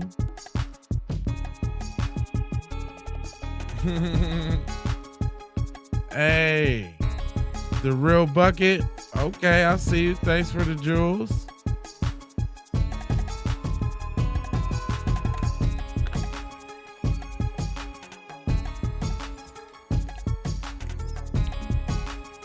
Oh yeah, I'm always up for some late night crime on the late night crime side of the game. Oh, okay, Sprinkleman, Maine, with a little. I'm in Las Vegas, the city that never sleeps. I'm on the West Coast, up late doing crime. I'm on a streaming spree, y'all. I've been going hard every day. For days, I ain't missed a day. I'm not going to tell, I can't really say when I'm going to stop because it's a personal goal. But I'm climbing. So I'd appreciate the likes and I appreciate the subscribes, you know what I'm saying? One thing I ask, if you want to support the channel, make sure you watch it on the landscape version. The one that you see real big. The landscape version is usually the one with the least amount of views on it. So like if you click on the channel, if you keep it on, because it's only two. If you click on J Lava or you click on Keep It P Raw, then you will scroll down, you'll see two streams. One gonna have a bunch of views and one's gonna have not that many. Always watch the one that don't got that many. Hey, thank you so much. The Real Bucket, I appreciate the support for the broadcast. Oh, this is also what I did for the broadcast, y'all. I keep forgetting. I made the shirts, y'all. I made the joints. Thanks for the jewels with on the Sprinkle Me side of the game. Hold up, I made these shirts, man. Stay alive, don't get murdered. You can catch them in the Teespring shop. The Teespring shop. All you got to do is go to the YouTube channel, and you can get right to the Teespring shop. Hey, Kels, I appreciate the jewels, y'all, with the Sprinkle Me's. You know what I'm saying? I was born in Chicago. Kels, I was born in Chicago. I was raised in Minneapolis. But I've been in Vegas for like almost 7-8 years now, like 8 years now. So I'm on the West Coast now. I appreciate all the love and the support, y'all. Let me see. You know, I gotta give y'all another case. Y'all done sprinkled your boy. I gotta give y'all another case. The one I had was like an hour and a half long. But you know what? It ain't nothing wrong with some quick bite-sized crime. Let's get a quick little bite size in there real quick. Little bite sizer. You know what I'm saying? Let's get a little bite sizer. Canada to discuss the arrangements. She showed him the life insurance documents. She was looking at it, looking down, smiling at it, and even in this strange way, petting this piece of paper. Which beneficiary was getting the largest portion? Monica, the defendant. So, there were two angles emerging to this case. On the one hand, there was the mysterious Rob Baker, tangentially connected to the family and linked to the crime scene by his DNA. On the other, there was Monica, whose fantastically wealthy husband had just died, leaving her with a substantial fortune of her own. She had the motive, while Rob had the opportunity. What remained was to find what connected the two. Monica was born in October 1972, also a Toronto native. She met Fabio in 1997 at the salon he ran with his sister. She was a makeup artist and came to the salon as a customer, but quickly turned into something more. Fabio had been married before to Luigi's mother, whom he divorced in 1995. 2 years single, to Fabio, Monica represented an exciting new start, and to Monica, Fabio represented a successful future. His career was on the up, and he was on his way to becoming famous. She fell in love with him, and she fell in love with the glamour of the lifestyle they would lead together. They moved from Toronto to LA with their daughters in 2011. There, Monica had a few part-time jobs, but she spent the majority of her time handling the family's finances and organizing their schedules. They had a housekeeper, gardeners, and someone who looked after the pool. They lived a very privileged life. Monica liked to take advantage of this. The family went on many exotic vacations to places like Hawaii, Cabo, and St. Thomas. These trips were rewards as part of Fabio's work, one of the many perks that he gave the family. For me, my family comes first. Monica was just along for the ride. But is there such a thing as too much luxury? They say that money doesn't buy happiness. For Monica, maybe this was the case. She grew dissatisfied with her life with Fabio, despite all its opulent advantages. I see you. In 2015, she joined the Racquetball League at LA Fitness in Canoga Park. She wanted to get in shape and meet new people, and she hired a personal trainer, a man named Matt Nurse. But Matt wasn't just a trainer to her. She downloaded pictures from his social media accounts and wound up asking him out for drinks. Matt turned her down, but she confided in him anyway. She would talk about her kids, and then she told me she was unhappy in her marriage. She thought he was cheating on her. I said, why don't you just get a divorce? And what did she say to you? Why throw away 20 years? Why throw away 20 years and a luxurious lifestyle when she could seek sexual fulfillment elsewhere anyway? Because, having failed with Matt, she turned her attention to other men at the gym, in particular, Robert Baker. In December 2015, she reached out to him to request racquetball lessons. She was already flirting in her email. They scheduled a lesson, and he gave her his phone number. The lesson must have gone well. Shortly afterwards, they started having an affair. And contrary to what Monica had told the police, she brought him back to the Cementilli's house. On one occasion, Monica and Fabio's daughter, Jessica, who was 17 at the time, even saw him. I went to my mother's bathroom to take mascara or something because I like to do my mascara in her bathroom. And I didn't notice anything, but when I came out, I noticed Rob in her bed. She told me that he doesn't drink often. They had a party last night. Her friend Sheila, I think, they all came over, and he doesn't drink often. He got drunk, and so he slept it off. It wasn't a small house. There were other beds, but Rob had slept in Monica's. It seemed a weak excuse. In reality, Rob and Monica had been sleeping together for months. Between January 2016 and January 2017, she called Rob over 9,000 times. He called her over 17,000 times. They were clearly head over heels for each other. And though Fabio was often away on business, Monica remained married, and that marriage was becoming an inconvenience. Rob later testified to this. Did you keep, or did you endeavor to keep the sexual relationship with Monica Simontilli secret? I did. And was that her desire as well? Yes. How did you go about keeping it secret? Every way possible. They used an encrypted app, Viber, to keep their communications secret. Was this just to keep the affair from her husband? Or was there something else they didn't want a record of? Rob denied that Monica had had anything to do with her husband's death. So did she ever tell you that she would divorce her husband for you? We touched on it lightly, but I could tell that she wasn't going to do that. That wasn't going to happen. And eventually, did that become one of the reasons why you decided to murder him? You lose him, how you get him, fam? I murdered him because I wanted her.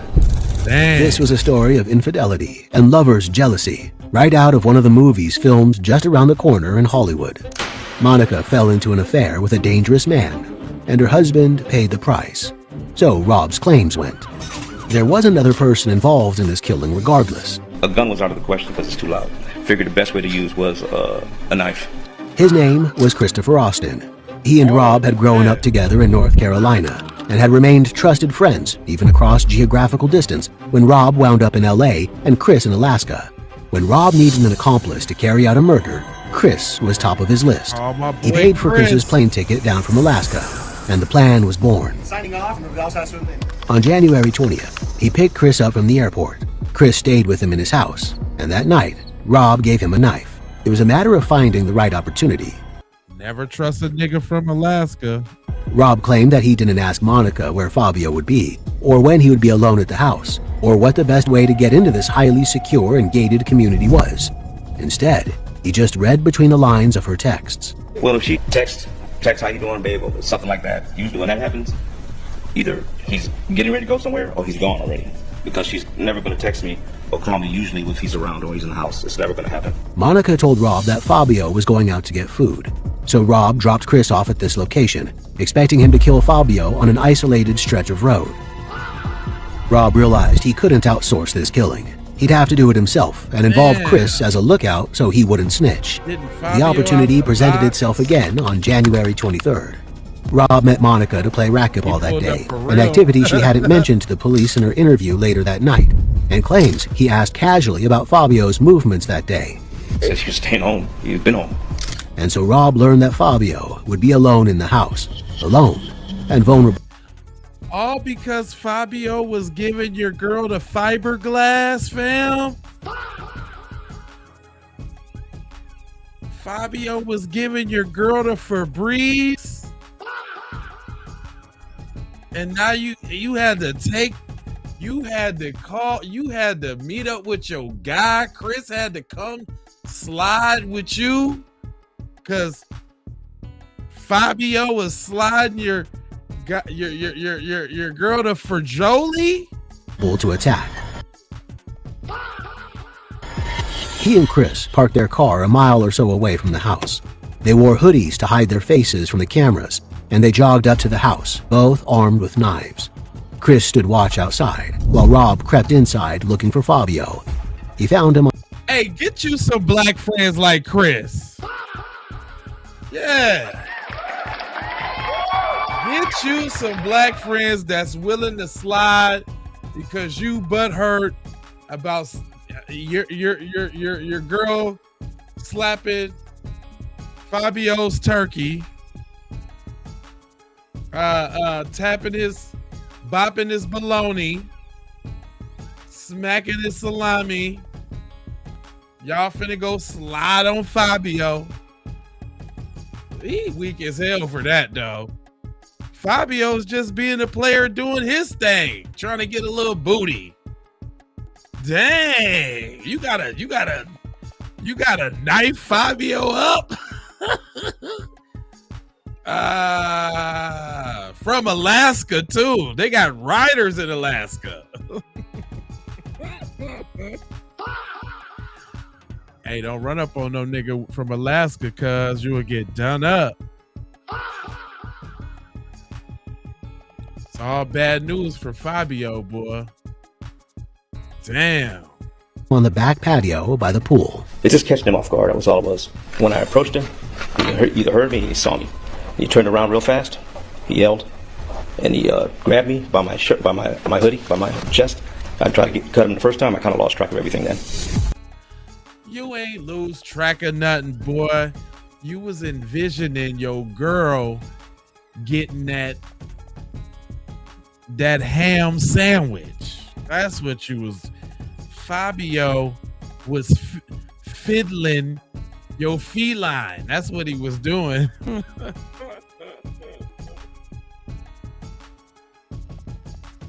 Fabio was flexing in your girl's femur, and you couldn't feel that.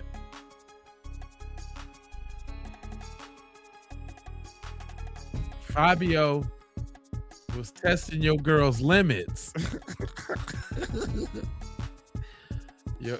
Fabio was taking your girl there, taking her through there. And you was like, we gotta get this nigga. You think you finna slide on my chick like that? Hell no. You're out of here, buddy. I'm catching you on the patio by the pool. You're done. Fabio tried to fight back against this vicious, unprovoked attack. He was bigger than Rob, but Rob had a single, mindful, awful purpose. I'm getting you for beating my girl's buns. You are the bun beater that I am finna delete. You're out of here, buddy. You won't breathe another day. You mess with the wrong buns, buddy. And how many times did you stab Fabio? I have no idea. I just kept on trying to cut. I just know I was moving. That boy was trying to cut the memories and the visual aspects of them buns being tore to shreds. He put a cake mixer on them buns and made dough, and you just couldn't take it. Until I felt him weaken, until I felt him let go of me. Rob stabbed Fabio until he was dead. Then he had to cover his tracks. First thing to try to do is start pulling out drawers and throwing clothes around to make it look like it was a home invasion. Then he and Chris took the Porsche and fled the scene. Took the Porsche, rode out. They rode out in style too, right? They slid and then skirt, skirt in the Porsche real quick. Skirt, skirt. They dumped it that same night, again trying to dispose of the evidence of what they'd done. But it contained blood. Blood whose DNA matched Rob. Rob, at least, wasn't getting away with this heinous crime. But was he telling the truth? Had it been only him and Chris involved in this killing? Had Monica had no idea? On the day of Fabio's murder, she and Rob exchanged 95 encrypted messages on Viber. That night, Rob deleted the app and all its data, trying to hide whatever they'd been saying on it. Well, wait a minute. There was a chink in old Fabio's armor. Fabio obviously wasn't putting it down like that now. Uh-oh. Fabio was fabricated. Fabio was falsified. Was Fabio's flag down? What? Plot twist. Uh-oh. The police were initially investigating. They asked for the passcode to her phone. She told them she couldn't remember it. In extreme shock, maybe this could be true for some people, but not for Monica. She was lying because the passcode was Rob's birthday. She clearly had deep feelings for him. She was in the habit of introducing herself as Monica Baker instead of Monica Cementilli. She claimed this was because Baker was easier to pronounce. She was apparently planning to buy him a house in Las Vegas. Oh, what? He had the magic stick. Oh, no. Pimping ain't easy and somebody just has to do it. Oh, no. He was knocking the bottom out that thing. Oh, Fabio. Fabio is flabbergasted.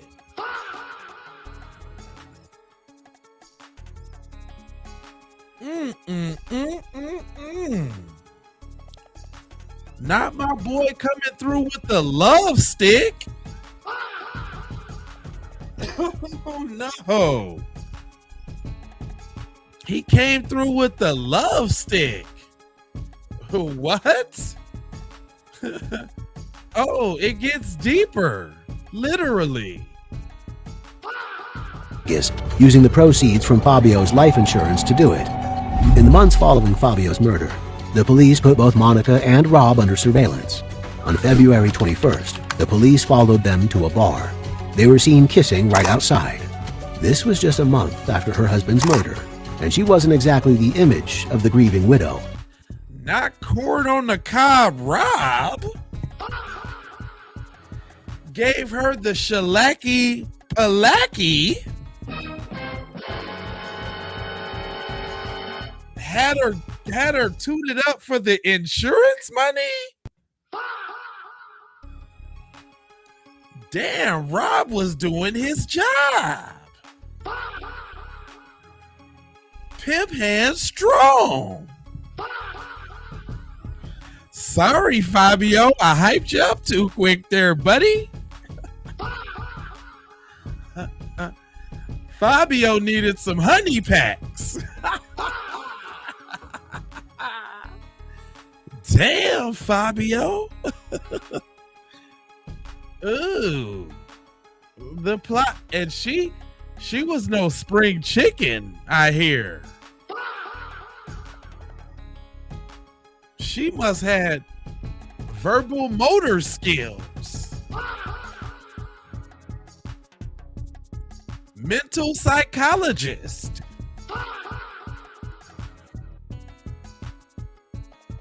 God, she had the brain aneurysm. God, what's going on over here? These folks is out of control. More damningly, on the day of the killing itself, she had indeed gone to Target, but she'd met Rob there. They had a conversation in the parking lot before she went inside the store to establish her alibi, and he drove off to commit murder. She was seen on Target CCTV glued to her phone as she browsed the aisles, checking her home security, waiting for an update on the crime she'd commissioned her lover to commit. If you like these buns, then you know what you gotta do. If you want these buns forevermore, you know what you gotta do. Yeah, these buns come with a price. Is you willing to pay the price for the hot cross buns? Crew, what up? Oh my God, my mans is out here going to the highest bidder for the Hawaiian buns.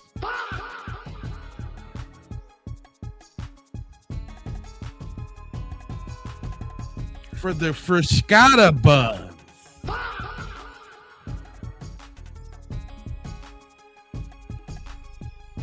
That boy's putting in work for the pumpernickel.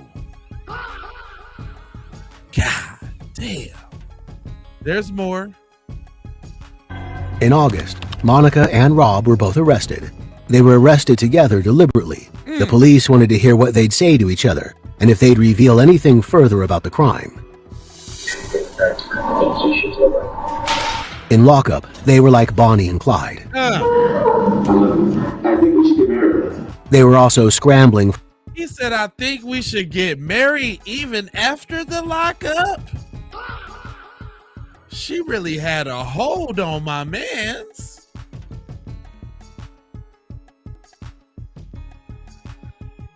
She had that Sacagawea. What the hell? She had that Anne Frank.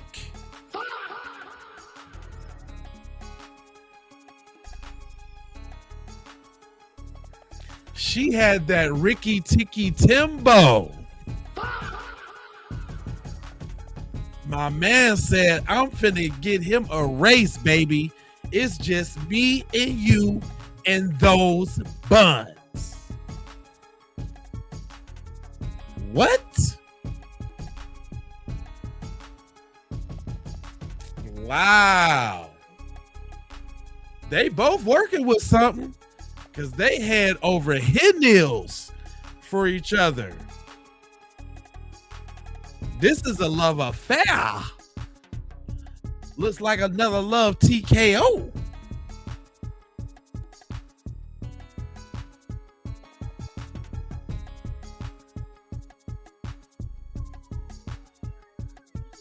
Come on now. Don't you wish somebody had loved you like this? Once upon a time?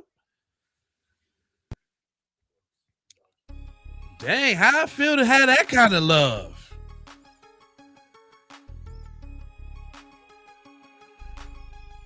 They got that Thelma and Louise.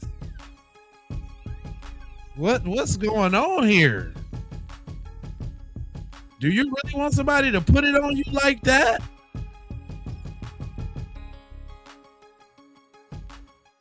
I'm just, that's a real serious question. You gotta think if you really want them issues in your life like that. Y'all in the back of the squad car together, holding hands through the cuffs.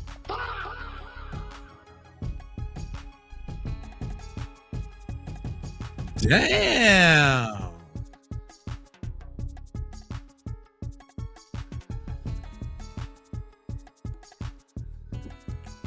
Sheesh. This is powerful stuff here, people.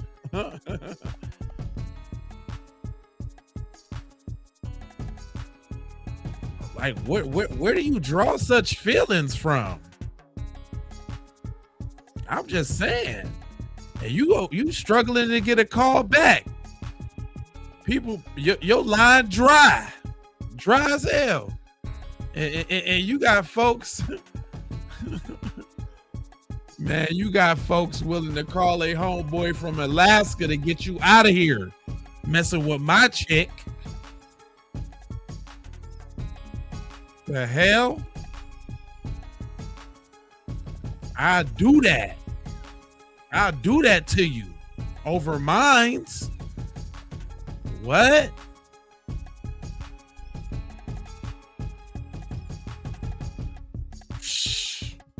You better understand. For a way out of their situation. They're listening, they're watching, and they're digging for anything they can use, anything. While in jail, the pair conducted explicit phone calls, continuing their relationship even behind bars. Rob claimed that Monica, at this point, had no idea that he was cool with just the phone. They hooked it up so that how do you call each other in jail? How does that happen? Ain't no mountain high enough? Ain't no valley low enough?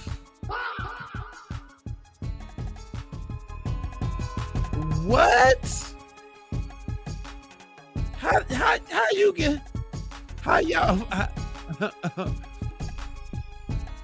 How y'all 1-900 each other in jail?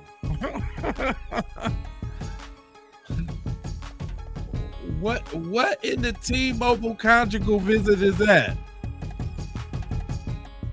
So they J-paying sex talk? Like what?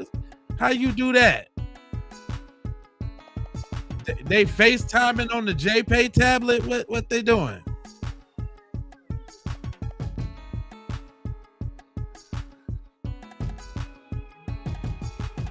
What they trustees for conjugal visits? I'm trying to figure it out.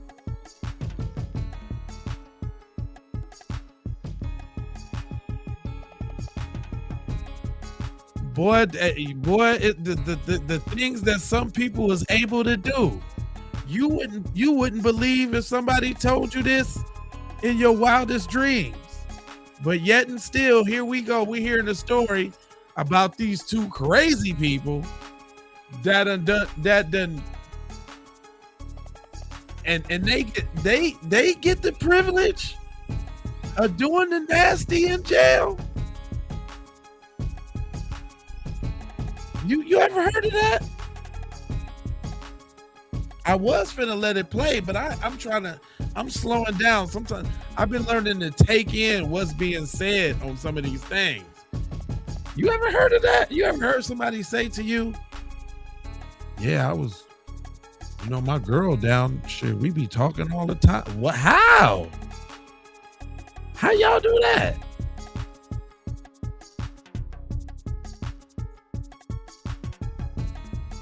Interesting. Okay.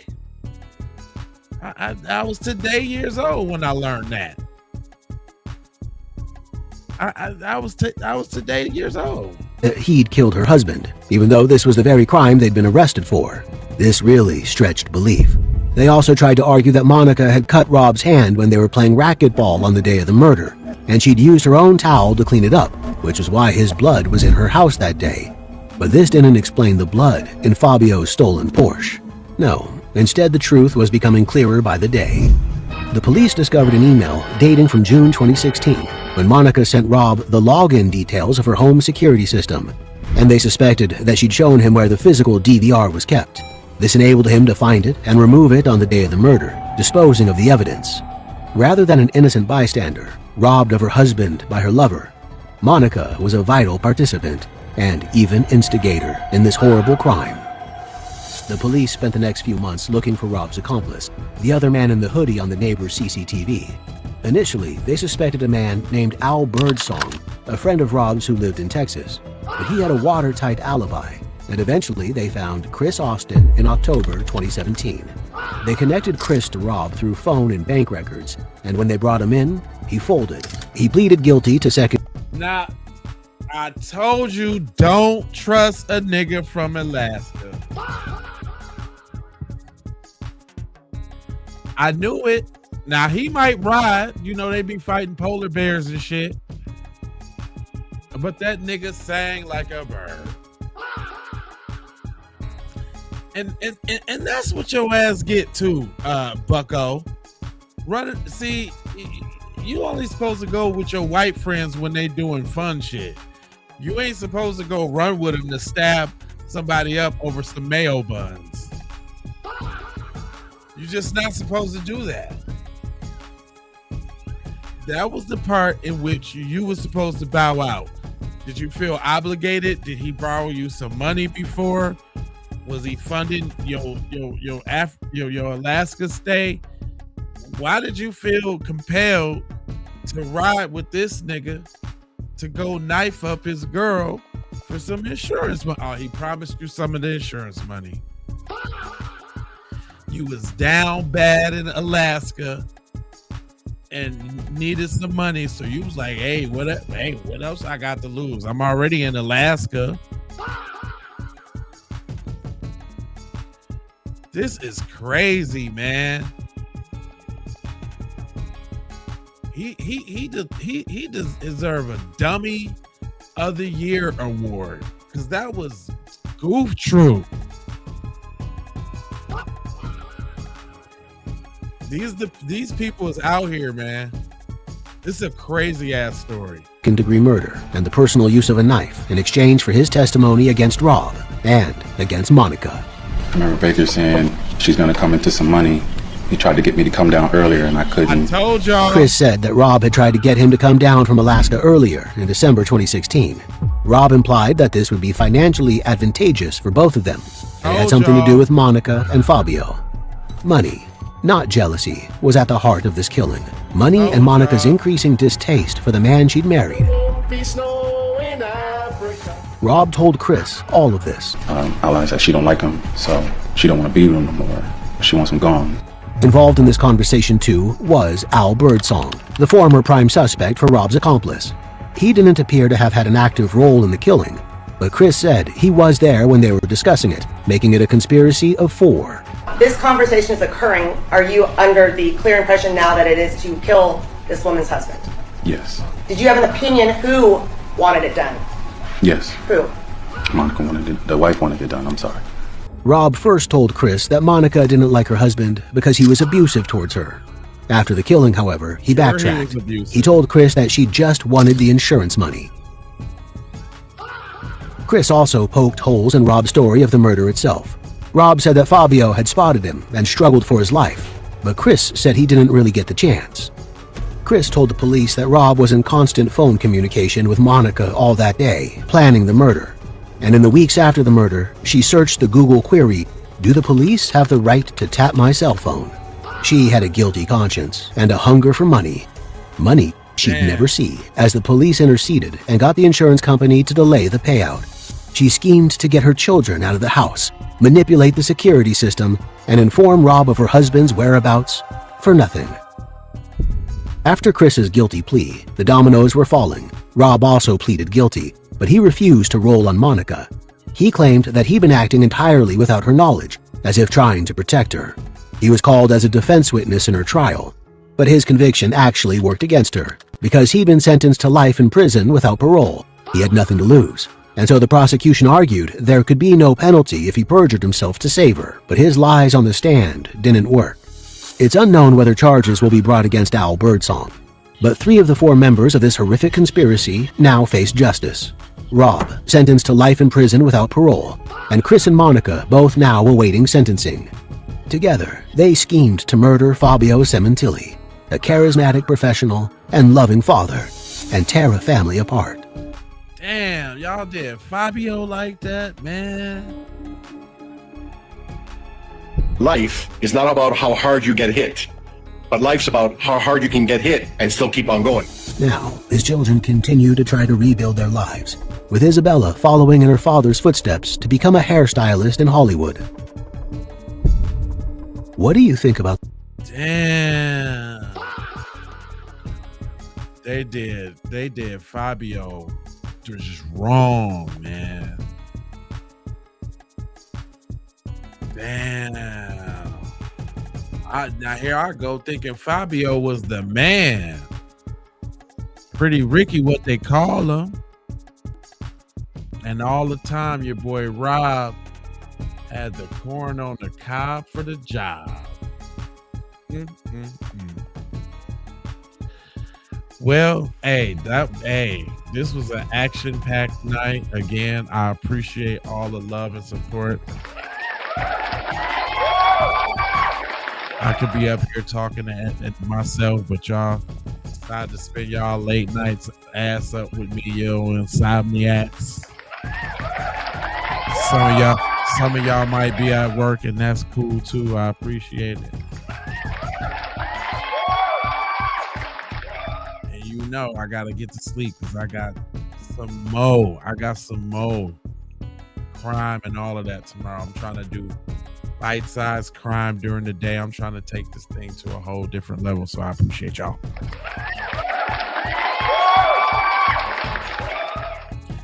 And you know my little this saying real quick. You know how I do.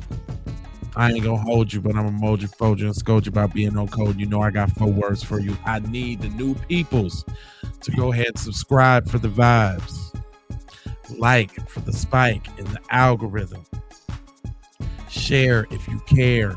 I about getting crime everywhere. Please do that on the platforms that we own, Jones. And just to bring it all the way home, I got love, peace, blessings, and aloha. I'm out the Doha for Shoha. Yeah.